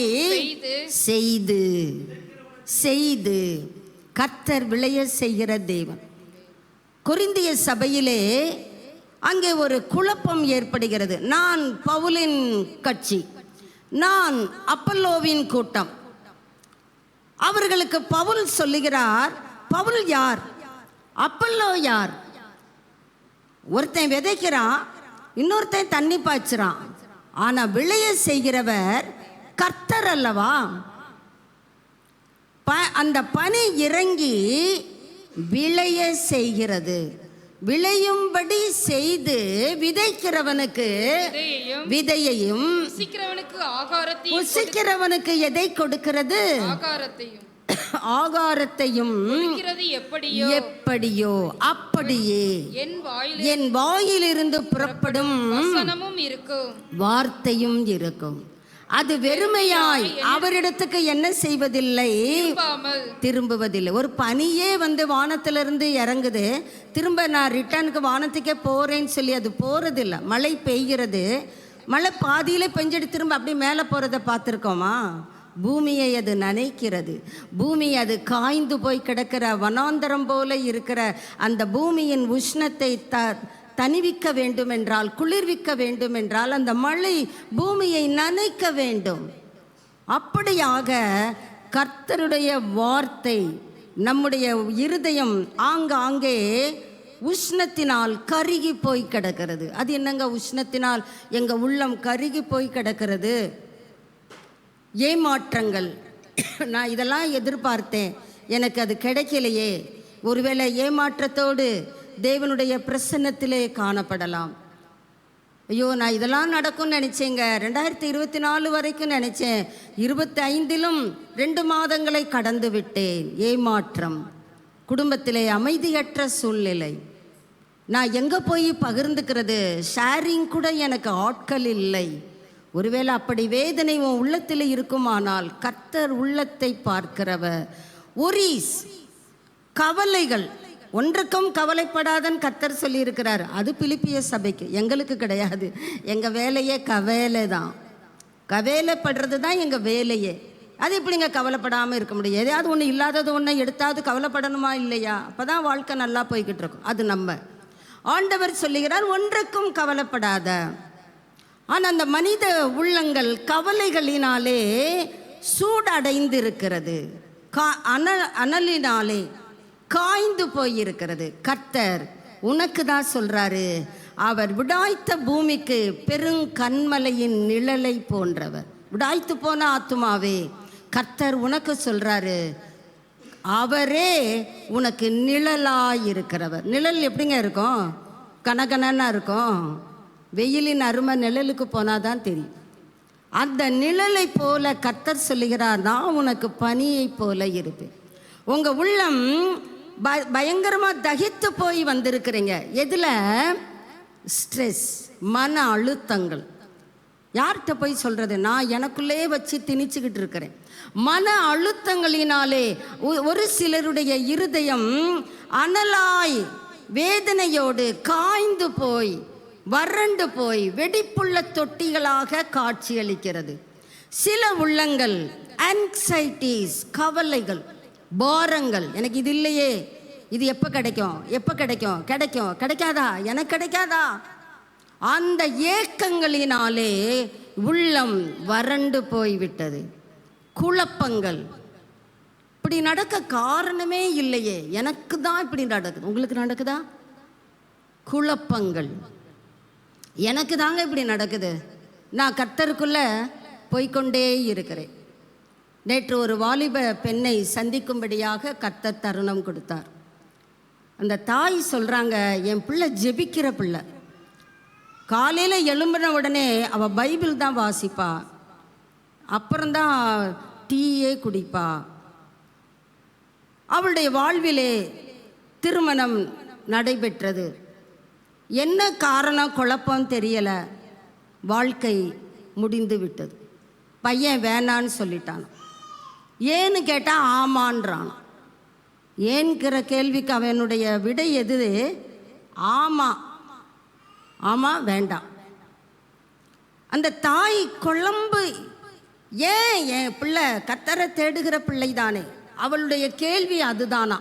டெய்லி அவங்க அம்மாட்ட அந்த பிள்ளை கேட்குதான், நான் ஆண்டவரை தானே தேடினேன், நான் ஜெபித்து கொண்டு தானே இந்த திருமணத்திற்கு நான் ஏற்றுக்கொண்டேன். நான் கர்த்தரை நேசிக்கிற ஒரு மகள் தானே, எனக்கு ஏன் என் கூட வேலை செய்கிற பிள்ளைங்க மத்தியில் தலை குனிவு? நல்ல படிப்புங்க, என்னென்னமோ படிச்சிருக்கேன்னு சொல்லுது. பெரிய ஒரு நிறுவனத்திலே கிட்டத்தட்ட 90+ ஆயிரங்களை அசால்ட்டாக சம்பாதிக்குது. அந்த பிள்ளையை பார்த்தா அப்படி தெரியவே இல்லை. அந்த பிள்ளை கண்களிலே கண்ணுக்குள்ளேயே குளங்கள் நிறைந்து இருக்கிறது. ஏன் குழப்பங்கள்? கர்த்தரை தானே தேடுறேன், கர்த்தருக்கு தானே முதலிடம் கொடுத்தேன். என் கூட பணிபுரிகிற மற்றவர்களைப் போல என்னால் தலை நிமிர்ந்த வாழ்க்கை வாழ முடியவில்லையே. காரணம் என்ன? சபை போதகர் அந்த பிள்ளை நல்ல பாடக்கூடிய பிள்ளை என்பதால் கோயரிலே கொண்டு வந்து அந்த பிள்ளையை சமாதானப்படுத்தி வைத்திருக்கிறதாக அவர்கள் பகிர்ந்து கொண்டார்கள். அநேக உள்ளங்கள் வறண்டு போய் கிடக்கிறது, குழப்பம். நான் கர்த்தர்கிட்ட தானே இருக்கிறேன், கர்த்தர்கிட்ட இல்லைன்னா எனக்கு பிரச்சனை, ஓகே நான் ஒத்துக்கொள்ளுகிறேன். நான் அவர்கிட்டே தானே இருக்கிறேன், சாமியே சரணம்னு அவர் பாதத்திலே தானே இருக்கிறேன். எனக்கு ஏன் டர்மாய், குழப்பங்கள், விரோதங்கள், காரணமில்லாத விரோதங்கள், முகாந்திரம் இல்லாமல் நம்மை பகைக்கிறவர்கள் அநேகர் நம்மை சுற்றிலும் தானே இருக்கிறார்கள். அவங்க ஏன் என்னை பகைக்கிறாங்க தெரியல, அவங்கக்கிட்ட தான் போய் கேட்கணும். அப்படிப்பட்ட வேதனைகளோடு உள்ளம் காய்ந்த நிலையிலே தேவனுடைய பிரசன்னத்திலே அமர்ந்திருக்கிற உனக்கு கர்த்தர் சொல்லுகிறார், நீ அவர் பக்கம் திரும்பிரு, அவர் உனக்கு பனியை போன்றவர். இந்த குழப்பத்துக்கு எல்லாம் கர்த்தர் ஒரு முற்றுப்புள்ளி வைப்பார். எனக்கு அந்த குடும்பத்தினுடைய 2-3 சந்ததிக்கு முன்னால் இருக்கிறவங்களை எனக்கு நல்லா தெரியும். நான் வீட்டில் வந்து யோசித்து பார்த்தேன், பிதாக்களுடைய அக்கிரமத்தை பிள்ளைகளிடத்தில் விசாரிப்பேன். நான் சொல்ல முடியுமா? எனக்கும் அவங்களுக்கும் டச்சே இல்லை, யதார்த்தமாக சந்திக்கக்கூடிய சூழ்நிலை. மூதாதையர்கள் செய்த கொடூரங்கள் பட்டியலிடலாம். அதனாலே அநேக பிள்ளைகள் கண்ணீர் வடித்ததை நேருக்கு நேராக பார்த்துருக்கிறேன். துணிகரமாக பாருங்க, அவங்கெல்லாம் அனுபவிக்கல, அடுத்த சந்ததி ஓகோன்னு இருந்தது. அப்போ எங்களுக்கு முந்தைய சந்ததியினர் சொல்லுவாங்க, நல்லா தான் இருக்கிறாங்க, அவங்க என்ன கெட்டுட்டா போயிட்டாங்க, அவங்க கண்ணு முன்னால் நம்ம தான் கெட்டு போயிட்டோம். காலம் பதில் சொல்லும், நாளானது அதை விளங்க பண்ணும். அந்த பிள்ளை என்கிட்ட பகிர்ந்து கொள்ளும்போதே எனக்கு அப்படியே ரீகலெக்ட் ஆகிக்கிட்டே இருந்துச்சு. எத்தனை பேருடைய கண்ணீரை கர்த்தர் பார்க்கிறார் தானே. இப்போ இந்த வலி உனக்கு தெரியணும் தானே. அது பிள்ளை கேள்வி, நான் கர்த்தருக்குள்ளே தானே இருக்கிறேன், எனக்கு ஏன்? அங்கே தகப்பன் வழி தாத்தா தாத்தா தாத்தா, அவங்க காரியங்களெல்லாம் பார்த்தா ஆத்தா அப்படின்ற மாதிரி இருக்கு. அப்படி கொடூரமான துணிகரமாக யாரையும் பழித்து போட்டு தள்ளிடுவாங்க. ஆகாமல் விடக்கூடும், அந்த குடும்பத்தில் ஆக வேண்டான்னா அப்படி பண்ணிடுவாங்க. பண்ணிவிட்டு அந்த குடும்பத்திலே போய் அப்படியா அப்படின்னு சொல்லி நீலி கண்ணீர் வடிப்பாங்க. அப்படிப்பட்டவர்களை நீங்கள் என்ன நினைப்பீர்கள்? கொந்தளிப்பாங்க ஒரு சமுதாயம், கண்ணு பார்க்கும். எவ்வளவு துணிகரமாக வந்து உங்ககிட்டயே வந்து இவங்க தான் காரணம் எங்களுக்கு தெரியும், ஆனால் உங்ககிட்டயே வந்து இப்படி நீலி கண்ணீர் வடிக்கிறாங்க. பகவான் இருக்கிறான். அன்னைக்கு இயேசுன்னு அவங்க சொல்லலை, பகவான் இருக்கிறான், எம்பெருமான் இருக்கிறான், அவன் பார்த்துப்பான். அந்த கண்ணீரை கர்த்தர் காண்கிறவர் தானே, காண்கிறவர் தான். நம்ம கவனமாக இருக்கணும். நம்முடைய பின் சந்ததி கண்ணீர் வடிப்பதற்கு நாம் ஒரு காரணியாக மாறக்கூடாது. நன்மை செய்ய கூடுமானால் செய்வோம், கூடுமானால் உங்களால் ஆன மட்டும் எல்லாருக்கூடையும் சமாதானமாக இருப்போம். எனக்கு ஒரு நோக்கம் உண்டு, என் பின் சந்ததி வாழ்ந்திருக்க வேண்டும். கர்த்தர் வருவார், ஓகே, அவர் வர்றது வரைக்கும் திருமணங்கள் நடந்து கொண்டு தானே இருக்கிறது, பிள்ளைகள் பிறந்து கொண்டு தானே இருக்கிறார்கள். அப்போ அந்த பிள்ளைகள் வாழ வேண்டுமே. அவர்கள் கண்ணீர் வடிப்பதே நமக்கே பிடிக்கலைன்னா கர்த்தருக்கு எப்படி பிடிக்கும்? இப்போ நான் அந்த பிள்ளைகிட்ட உட்காந்து தனிப்பட்ட முறையில் பேச எனக்கு சந்தர்ப்பத்தை தேவன் கொடுத்தால் நான் அப்படி தான் ஜெபித்தேன். ஆண்டவரே, எனக்கு சந்தர்ப்பம் கொடுத்தா அந்த குடும்பத்தில் நான் இடைப்படுவேன், ஆண்டு தைரியமாக சொல்லிடுவேன். என்னென்ன பார்த்து காரியங்கள் அவர்களுக்கு சுட்டி காட்ட நான் ஆயத்தம். அந்த பிள்ளையை நீங்கள் தான்ப்பா ஆசீர்வதிக்கணும். பிதாக்கள் மாங்காய் சாப்பிட்டாங்க, பிள்ளை பல்லு ஏன் ஆண்டவரே கூசணும்? அந்த பிள்ளை கேட்குதே, நான் கர்த்தருக்குள்ளே இருக்கிறேன், வேதத்தை வாசிக்கிறேன், ஆலயத்துக்கு போகிறேன், ஜெபிக்கிறேன், எனக்கு வந்த வருமானங்களில் எல்லாம் கர்த்தருக்கு நான் கொடுக்கிறேன், எனக்கு ஏன் ஏன் ஏன் ஏன் என்று கேட்க உரிமை இல்லை. கரெக்ட் பண்ணி கொள்ள வேண்டிய காரியங்கள் அநேகம். ஒருவேளை இதை கேட்கிறவர்கள் யாராகிலும் நாம் சீரமைத்து கொள்ள, அதனால தான் ஆண்டவர் சொன்னார், சீரழிந்த பகுதிகள் நம்முடைய வாழ்க்கையிலே இருக்கிறது, அதை மேம்படுத்துவது தான் கர்த்தர் நமக்கு சொல்லுகிறார். பனியை போல நான் உனக்கு இருப்பேன். நம்ம நினச்சிக்கிட்டு இருக்கிறோம் நம்ம ரொம்ப பெரிய ஆளுன்னு. நம்ம விட பெரியவர் ஒருத்தர் இருக்கிறார். அவர் பார்த்து கொண்டே இருக்கிறார். அவர் பார்த்து கொண்டே இருக்கிறவர் மாத்திரமல்ல, பதிலளிக்கவும் தயங்குவதில்லை. அப்படியாக இந்த உள்ளங்கள் வேதனைப்பட்டு கொண்டு இருக்கும் பொழுது கர்த்தர் சொல்கிறாரு, என்னுடைய பனி அவர்களுடைய மாம்சீக காரியங்களிலே அவர்களை குளிர்விக்கும், அவர்களை நௌரிஷ் பண்ணும், அவர்களை பலப்படுத்தும், அவர்களை சுத்திகரிக்கும். எப்படி ஒரு பனி ஒரு புல்லின் மேல் இறங்கும் பொழுது அந்த புல்லில் மேலாப்பில் என்னங்க இருக்கும்? டஸ்ட்டு இருக்கும். நீங்கள் அதை பார்த்தீங்கன்னா தெரியும். அந்த பனி என்ன பண்ணுகிறது? முதலாவது அந்த புல்லில் இருக்கிற அந்த தூசியை களைந்தெறிகிறது. பிறகு அந்த பனியை நீங்கள் பாருங்கள், அது வேறு வரைக்கும் அந்த சத்துக்களை உறிஞ்சி, அதை தான் நம்ம யோபு 29:19 நம்ம வாசிக்க கேட்டோம். தொடர்ந்து இந்த காரியங்களை நாம் தியானித்து நம்ம ஆராதனை நிறைவு செய்யலாம். 2 சாமுவேல் 23ஆம் அதிகாரம் 4வது வசனம். 2 சாமுவேல். அவர் காலையில் மந்தாரம் இல்லாமல் உதித்து மழைக்கு பிற்பாடு தன் காந்தியினால் புல்லை பூமியிலிருந்து முளைக்க பண்ணுகிற. நீங்க 7வது வசனம் வரைக்கும் நோட் பண்ணிக்கங்க. இப்போ 4வது வசனத்தை வாசிக்கலாம். அவர் காலையில் மந்தாரம் இல்லாமல் உதித்து மழைக்கு பிற்பாடு தன் வெளிச்சத்தினால் பூமியிலிருந்து முளைக்க பண்ணுகிற சூரியனுடைய விடியற்கால வெளிச்சத்தை போல இருப்பார். கர்த்தர் நமக்கு கொடுக்கிற அருமையான வாக்கு தத்தம்ங்க. சுதந்தரித்து கொள்ளணும். ஆண்டவரே, நீர் எனக்கு சூரியனுடைய விடியற்கால வெளுப்பை போல எனக்கு இருக்கிறவராமே. அந்த விடியற்காலத்திலே வருகிற ஒரு பனி இந்த புல்லை என்ன செய்கிறது? புத்துணர்ச்சி அடைய பண்ணுகிறது. நாம் இரவு உணவு உண்டு படுக்கைக்கு செல்லுகிறோம். காலையில் எழும்பும் பொழுது இன்றைய மருத்துவர்களுடைய பரிந்துரையே அதுதான், காலை உணவை தவிர்க்க வேண்டாம். கர்த்தரும் சொல்லுகிறார், காலையிலே என் சமூகத்தை தேடு. நம்முடைய ஆவிக்குரிய வாழ்க்கையிலே வறண்டு போய் கிடக்கிற, விடாய்த்து போய் கிடக்கிற, வெடிப்புள்ள தொட்டிகளாய் காணப்படுகிற காரியங்களில் எல்லாம் கர்த்தருடைய குளிர்ச்சியை நாம் அனுபவிக்க வேண்டும் என்றால் கர்த்தர் அதற்கு ஒரு நேரத்தை வைத்திருக்கிறார். அந்த நேரத்தில் தான் அந்த பனியை என்ன செய்ய முடியும்? பார்க்க முடியும். கொஞ்சம் சூரிய வெயில் வந்துடட்டும், நான் எல்லாத்தையும் முடிச்சுட்டு நான் அந்த பனியை போய் எடுத்துக்கொள்ளுகிறேன் என்றால் பனி அந்த இடத்துல விழுந்த சுவடு கூட நீங்கள் கண்டுபிடிக்க இயலாது. இந்த இடத்துல பனி விழுந்துச்சா நம்ப முடியாது. சூரிய வெளிச்சம் அதை அப்சார்ப் பண்ணிவிடும். பனி எப்பொழுது விழுகிறது? அந்த நேரத்தை கண்டுகொள்ள வேண்டும். அந்த நேரத்தில் போனால்தான் அந்த பனியை பார்க்க முடியும். இல்லைங்க, நான் தூங்கி எழுந்திரிச்சு சாவதானமாக போவேங்க, பனி சொல்லும் என்ன நீ பார்க்க முடியாது, நீ எப்போ வேணாலும் வந்துக்கோ, அது ஓன் சாய்ஸ். ஆனால் என்ன பார்க்கணுன்னா நீ எப்போ வரணும்? நான் எப்போ இருக்கிறேனோ அந்த டைமுக்கு தான் நீ வர வேண்டும். அப்போ தேவன் நம்மை மீண்டும் உயிர்ப்பிக்கிறதற்கு விரும்புகிறார். நாம் ஒருவேளை சீரழிந்த பகுதிகள் உடையவர்களாக மேம்படுத்த முடியாத நிலையிலே வாழ்ந்து கொண்டிருக்கலாம்.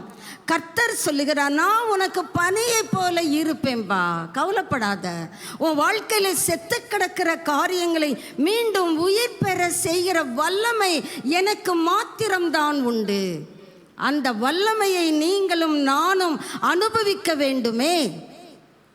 அதற்குத்தான் ஆண்டவர் இந்த வார்த்தைகளை நமக்கு கொடுக்கிறார். அவர் வார்த்தை என்ன பண்ணுகிறதா, இயற்கைக்கும் மேலாக நமக்கு பொழிந்தருளுகிறது. எதையெல்லாம் பொழிந்தருளுகிறது? ஞானத்தை பொழிந்தருளுகிறது, பலத்தை பொழிந்தருளுகிறது, சந்தோஷத்தை பொழிந்தருளுகிறது, செழுமையை பொழிந்தருளுகிறது, சமாதானத்தை பொழிந்தருளுகிறது. உங்களுக்கு எதெல்லாம் குட் திங், நல்லது, நன்மை என்று நீங்கள் நினைக்கிறீர்களோ அத்தனை நன்மைகளும் பரத்திலிருந்து உண்டாகி ஜோதிகளின் பிதா கிட்ட இருந்து என்ன செய்கிறது? நம் ஒவ்வொருவருக்கு நேராக இறங்கி வருகிறது. அவர் இம்பார்ஷியல் காட். அவர்கிட்ட பட்சபாதமே கிடையாது. நீ என்கிட்ட வந்தால் நானும் உங்ககிட்ட வருவேன். அதுதான் அக்ரிமெண்ட். அக்ரிமெண்ட்டில் நாம் சரியாக இருந்தால் அவரும் சரியாக தான் இருப்பார். நாம் அவ்வப்பொழுது என்ன செய்கிறோம்? அக்ரிமெண்ட்டிலே கோட்டையை விட்டு விடுகிறோம். அவர் தான் சொல்லியிருக்கார்ல, வந்து என்னை நினச்சிட்டு போட்டோம். அப்படிப்பட்டவர் அல்ல. அவருடைய ஆசீர்வாதங்கள், நன்மைகள் இலவசம், பட் நாட் சீப். இலவசம் என்பதற்காக நான் எப்போ வேணாலும் போவேன், அவர் தரணும் இல்லைப்பா. நான் சொல்கிற டைமுக்கு நீ வந்தாதான் கிடைக்கும். நான் எப்போ அவைலபிலிட்டியோ அப்போ தான் நீ வந்தால் உனக்கு அது கிடைக்கும். அந்த டைமை நீங்கள் ப்ரிஃபர் பண்ணுங்க. அவர் எப்போ இருப்பார்? வேதத்தில் கண்டுபிடிங்க. ஆண்டவரே, நீர் பனியை போல இருப்பேன்னு சொல்லியிருக்கிறீரப்பா. நீர் எப்பொழுது அவைலபிள்? சூரிய வெளிச்சத்தில் நல்ல வெயில் அடிக்கிற 12 மணி வெயிலில் பனியை அங்கே பார்க்க முடியுமா? இளம் பயிரின் மேல் பெய்யும் பனியை போன்றவர்.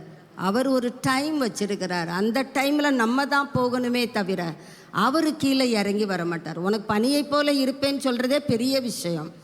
நீதானே ஓடி வந்து என்னை தேடிக்கொள்ள வேண்டும்.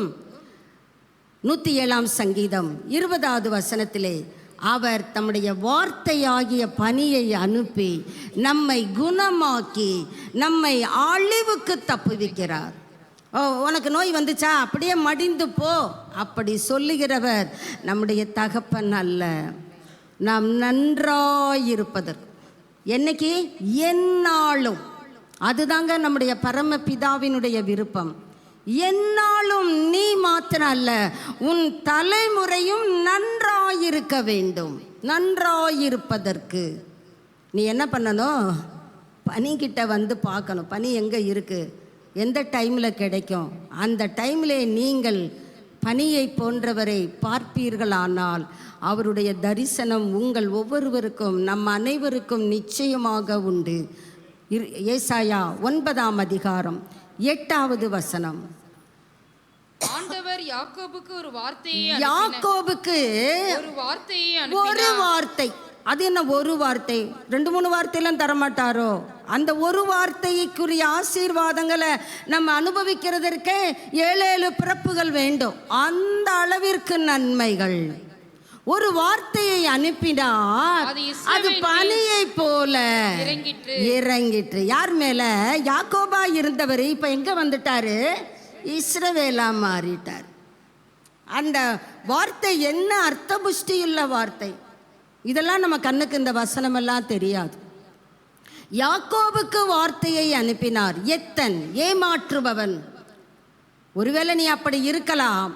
ஆனால் நீ இஸ்ரவேல் எனப்படும் பொழுது, நீ பெத்தேலுக்கு திரும்பும் பொழுது நீ இஸ்ரவேலாக மாற முடியும். தேவனுடைய முகத்தை தரிசிக்கும் பொழுது நீ இஸ்ரவேலாக மாற முடியும். இஸ்ரவேலுக்கு தேவன் வார்த்தையை எப்படி கொண்டு வருகிறார்? பனியை போல இறங்க பண்ணுகிறார். மீகா 5ஆம் அதிகாரம் 7ஆம் வசனத்தை வாசிக்கலாம். மீகா 5:7.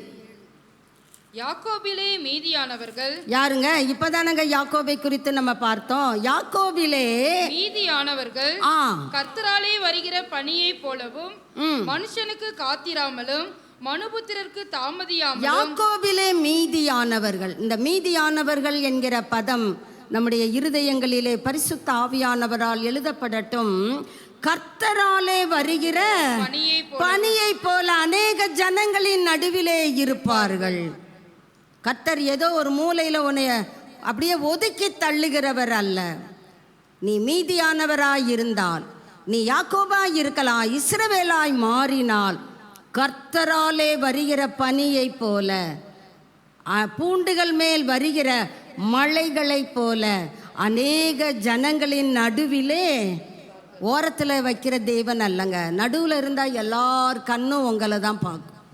அப்படித்தானே? ஆசரிப்பு கூடாரம் எங்கே இருந்தது? நடுவில் இருந்தது.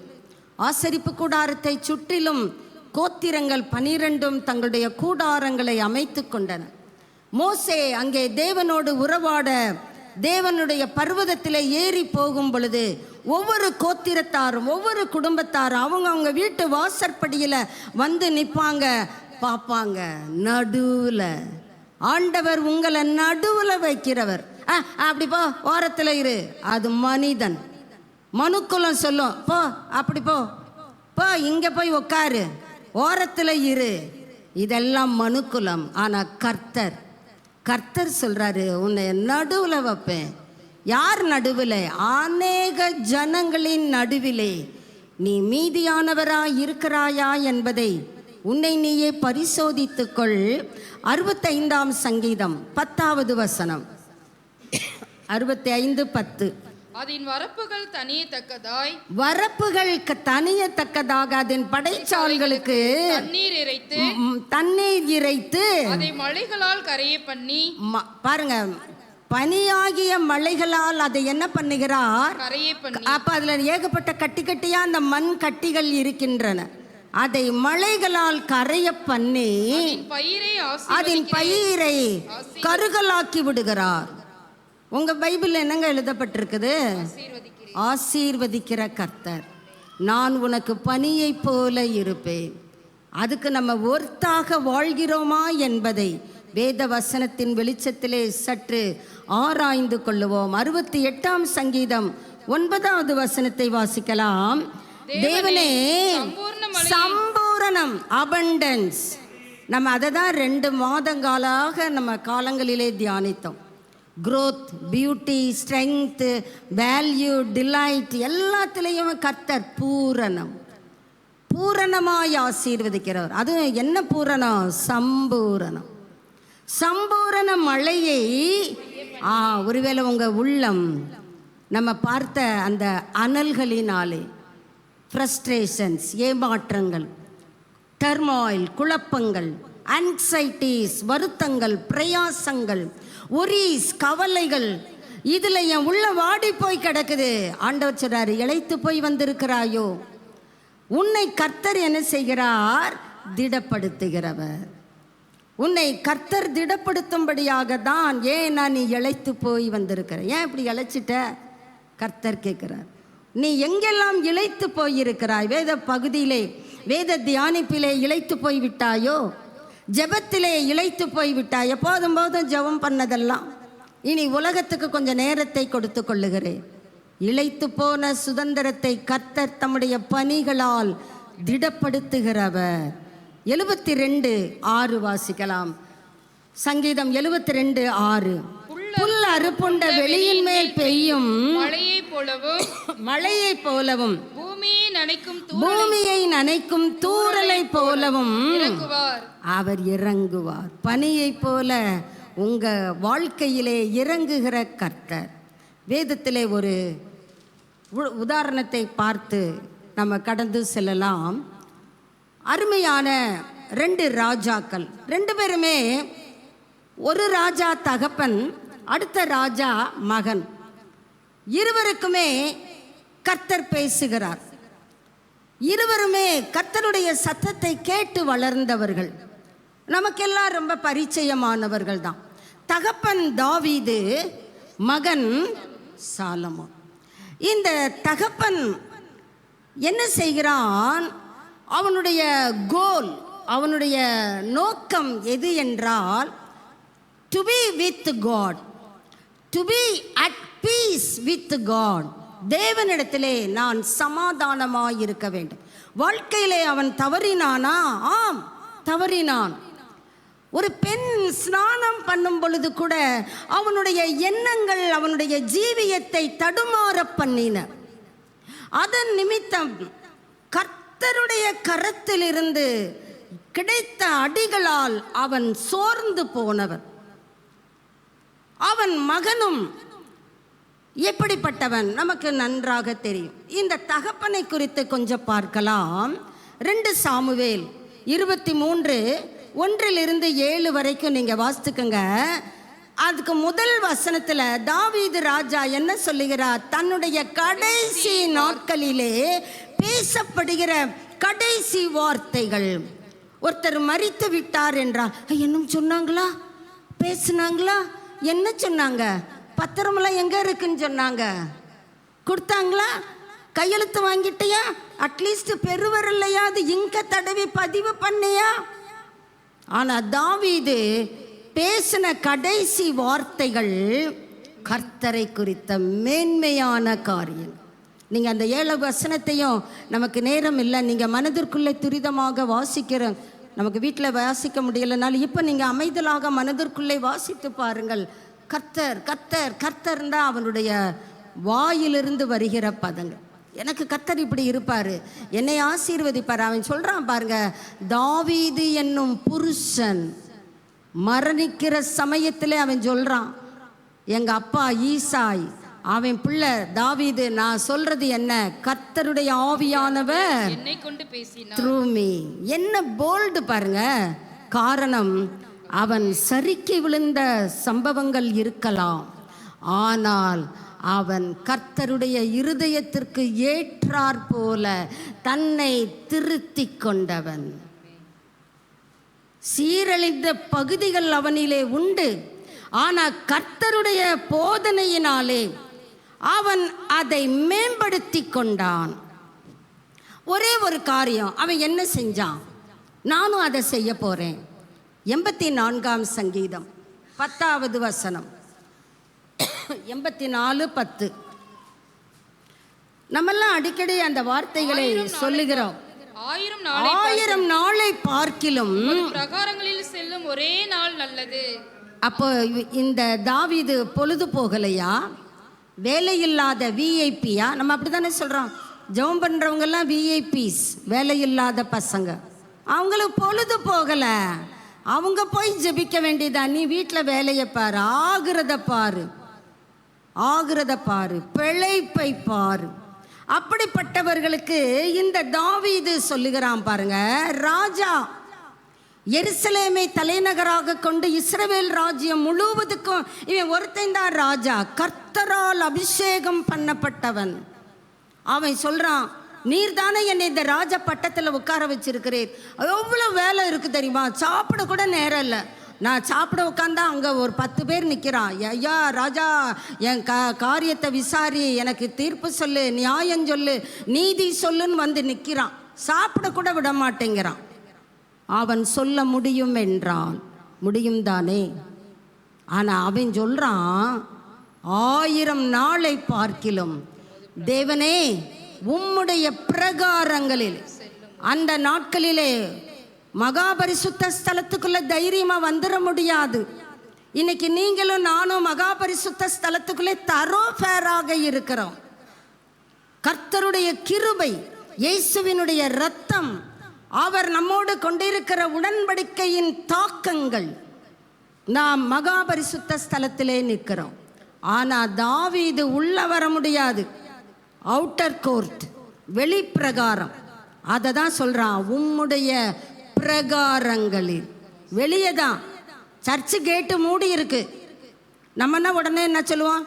பூட்டி கிடக்கு, பூட்டி கிடக்கு, யார் போகா உள்ள. ஆனால் இவன் தாவீது ராஜா, எத்தனை அலுவல்கள் அவனுக்கு இருந்திருக்கும். நம்ம இன்னைக்கு நம்ம அலுவல்களை தான் முக்கியத்துவப்படுத்துகிறோம். எனக்கு இருக்கிற வேலையெல்லாம் உங்களுக்கு வந்தா தெரியும். தாவீது உங்களோட பேசுகிறார், எனக்கு என்ன வேலை இல்லையா? அவருடைய பிரகாரங்களில் செல்லும் ஒன் டே இஸ் எனஃப். ஒரு நாள் எனக்கு போதுங்க, நான் ரொம்ப பிரயாசப்படுகிறேன். இன்னொரு இடத்துல சொல்றான், குருவி கூட மகாபரிசுத்த ஸ்தலத்தில் கூடு கட்டுது, எனக்கு கிடைக்கலையே. என்ன ஆதங்கங்கள்! கர்த்தரை தரிசிக்க வேண்டும். அடுத்து சொல்றான் பாருங்க, ஆகாமிய கூடாரங்களில் வாசமாயிருப்பதை பார்க்கிலும். சொல்றவர் ராஜா, ஒரு பெரிய தேசத்துக்கு தலைவன், மிகுந்த அலுவல்களின் ஊடாக தன் ஜீவியத்தை கொண்டு செல்லுகிறவன். அவன் சொல்றான், ஆகாமிய கூடாரங்களில், ஆகாமியம்னா அழிந்து போற கூடாரம், டெம்பரரி டென்ட், அது தற்காலிகமாக அமைக்கப்பட்ட கூடாரம். அந்த கூடாரத்தில் நான் வாசமாக இருப்பதை பார்க்கிலும் என் தேவனுடைய ஆலயத்தின் வாசல் படிங்க, கதவு மூடியாச்சு, அங்கிட்டு கிடக்கிற படிக்கட்டு, அதில் உட்கார்ந்து இருக்கிறதுக்கு நம்மள எத்தனை பேர் பிரியப்படுவோம். ஆனால் பக்கத்தில் இருக்கிறவங்க வந்து உட்கார்றாங்க, அது என்ன, அது செல்ல நோண்டிக்கிட்டு இருக்கு. நீ என்ன பண்ணுற? நீ அதை குறை சொல்லிட்டே நீ வாழ்க்கையில போய்கொண்டே இருக்கிறாயே. ஆலயத்தின் வாசற்படியில் நான் இருப்பேன், தங்கி இருப்பேன்லாம் சொல்லலைங்க, காத்திருப்பதை. எப்போ ஆலய கதவு திறக்கும்? நான் வெயிட் பண்ணுறேன். இந்த தாவீது எங்கே? இவருடைய குமாரன் சாலமோன், அவரை கொஞ்சம் பார்த்துருவோம். வாசிக்கலாம். 1 ராஜாக்கள் 3ஆம் அதிகாரம் 4 - 15 வரைக்கும் நீங்கள் நோட் பண்ணிக்கங்க. நான் ஊட வாசிக்கிறேன், அந்த காரியங்களை மட்டும் நாம் புரிந்து கொள்ளுவோம். 1 ராஜாக்கள் 3ஆம் அதிகாரம் 4 முதல் 15 வரைக்கும். இவர் ராஜ பட்டத்திற்கு அமர்த்தப்படுகிறார். தாவீதின் இடத்திலே தாவீதாலே நியமிக்கப்படுகிறான். இவன் தான், கர்த்தர் சொல்லிட்டார், இவன் தான் அடுத்த சிங்காசனத்திலே அமருவான். அதனால் ஜனங்கள் அதை ஏற்றுக்கொள்ளுகிறார். இப்போ தலைவருக்கு பிரச்சனையே இல்லை, சீட்டுக்கு போட்டியே இல்லை, யாரும் போட்டி போட வேண்டிய அவசியம் இல்லை. இங்கே இவர் ஜெபிக்கிறார். இந்த ஜனங்கள் ஏராளம். ஆண்டவரே, ஆண்டவர் தெரியாதா? அந்த ஜெபத்தையும் கர்த்தர் உண்மையாய் கேட்கிறார். இவர்களை நான் நியாயம் செய்ய வேண்டும். நான் சின்ன பிள்ளை. எப்படி சின்ன பிள்ளை? போக்குவரவு அறியாத சிறு பிள்ளை. எனக்கு நீர் என்ன கொடுக்க வேண்டும்? இவர்களை நீதியாய் நியாயம் தீர்க்கிற அந்த சமயோசித புத்தியை தர வேண்டும்.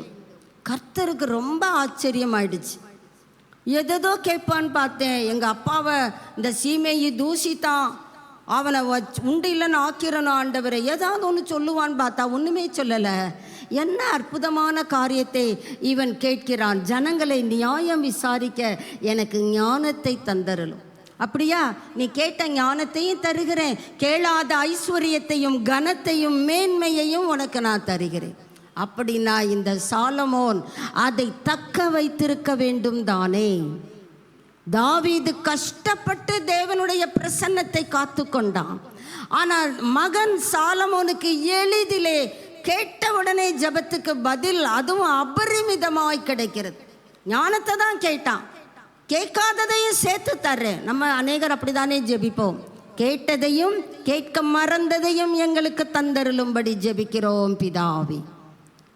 ஆண்டவர் அங்கே நீ கேட்காததையும் உனக்கு நான் கொடுக்குறேன்ப்பா, கொடுத்து விட்டார்.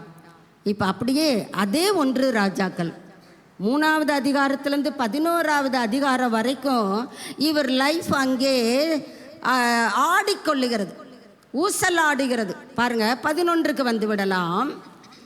4 - 8 வரை வாசிக்கலாம். சாலமோன் வயது சென்றபோது, அந்த 4ஆவது அதிகாரத்திலே போக்குவரவு அறியாத சிறுபிள்ளை சாலமோன்.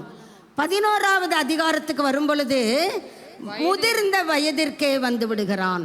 வாசிக்கலாம். சாலமோன் வயது சென்றபோது அவனுடைய மனைவிகள் அவன் இருதயத்தை அந்நிய தேவர்களை பின்பற்றும்படி சாய பண்ணினார். அதனால் அவனுடைய இருதயம் தகப்பனாகிய தாவீதின் இருதயத்தை போல தன் தேவனாகிய கர்த்தரிடத்தில் இருக்கவில்லை. ஆவியானவர் எழுதி வைத்திருக்கிறார். நம்ம கதை படிக்கல, மகனை குறித்து எழுதின ஆவியானவர் தகப்பனை குறித்து சொல்லுகிறார், என் இருதயத்துக்கு ஏற்றவன்.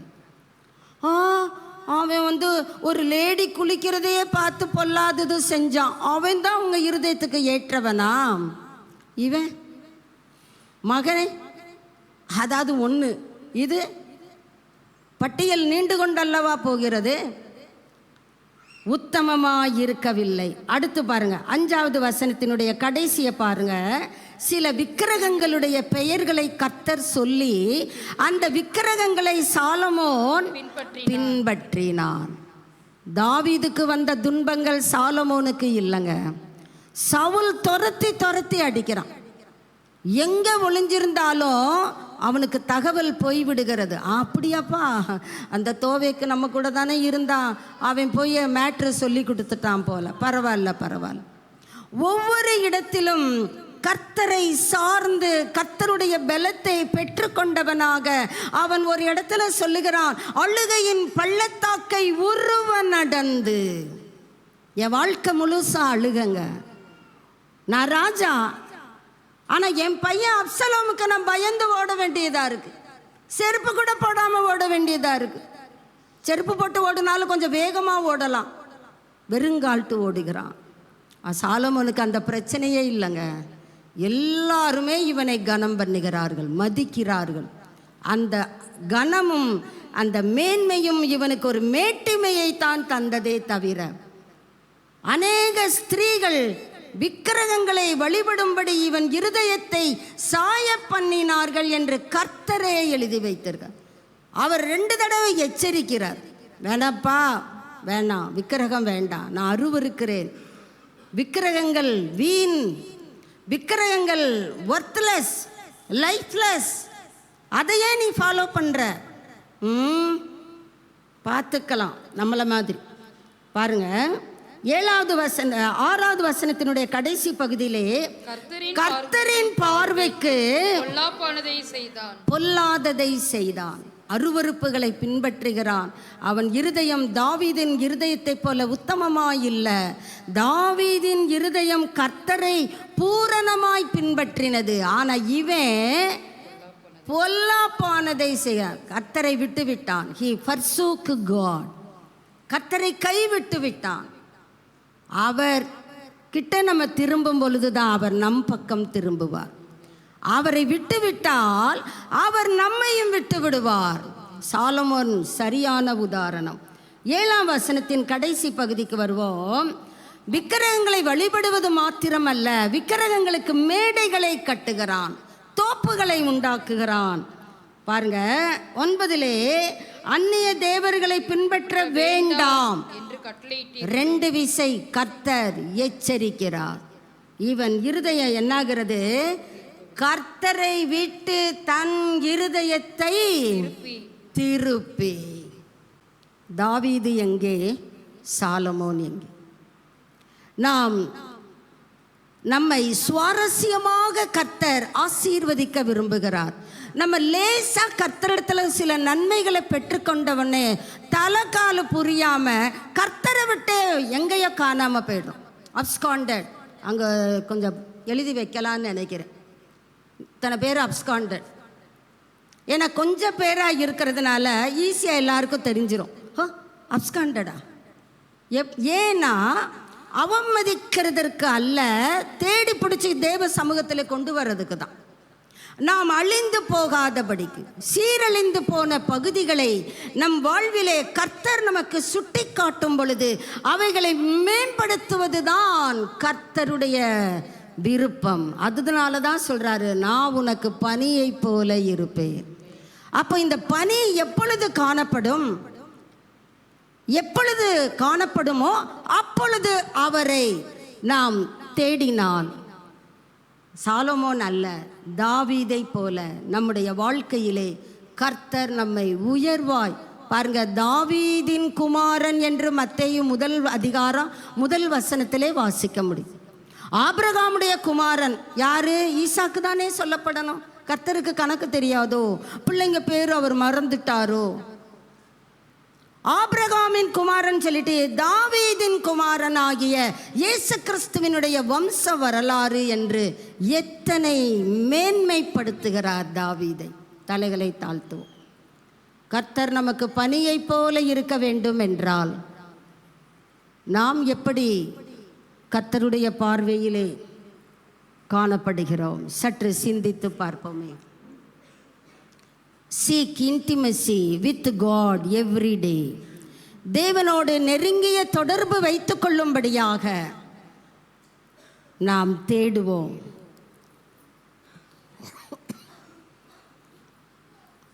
நாம் எப்படி தேவனிடத்திலே நேரடி தொடர்பு வைத்திருக்கிறோமா, அல்லது நம்முடைய தொடர்பு தேவனோடு கொண்டிருக்கிற தொடர்பு எப்படிப்பட்டதாய் இருக்கிறது?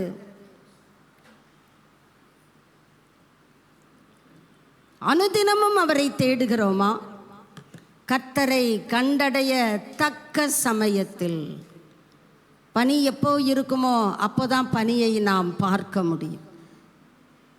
ஆண்டவரே, உம்மை காண விரும்புகிறேன். அவரிடத்திலே நாம் நம்மை திருப்பும் பொழுது நம்முடைய வாழ்விலே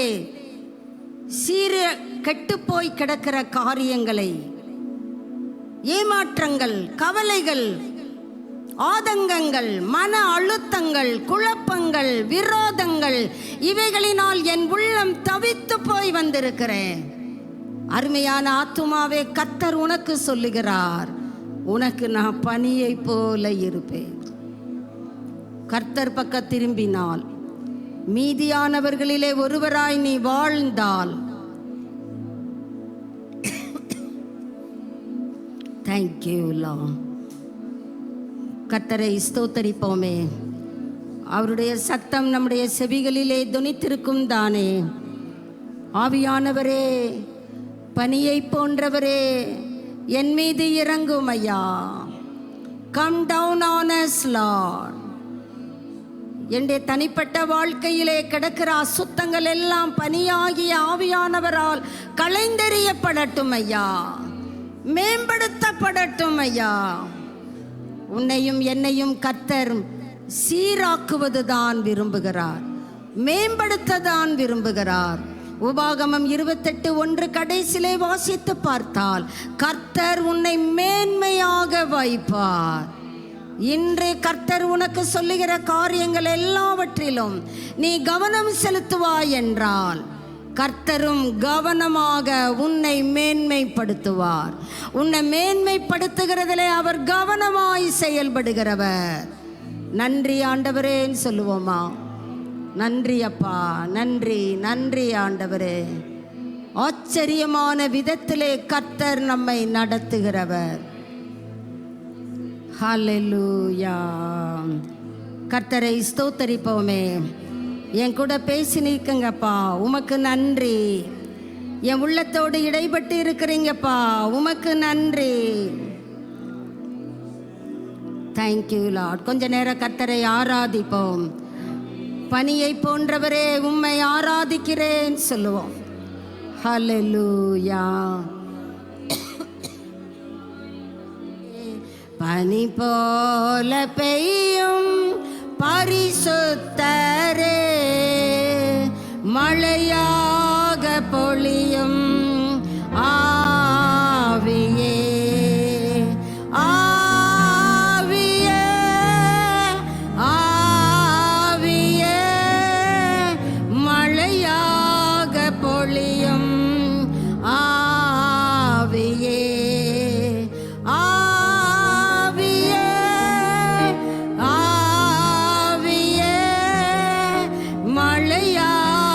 பொழியும் ஆவியே, பனி போல பெய்யும் பரிசுத்தரே, மழையாக பொழியும் ஆவியே.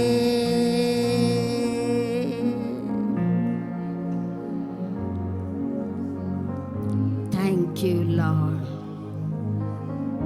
நான் இஸ்ரவேலுக்கு பனியை போல் இருப்பேன் என்று சொல்லி இருக்கிற நல்ல தகப்பனே, இந்த ஓய்வு நாளின் காலை வேளையிலே உம்மை நோக்கி பார்க்கிறோம்.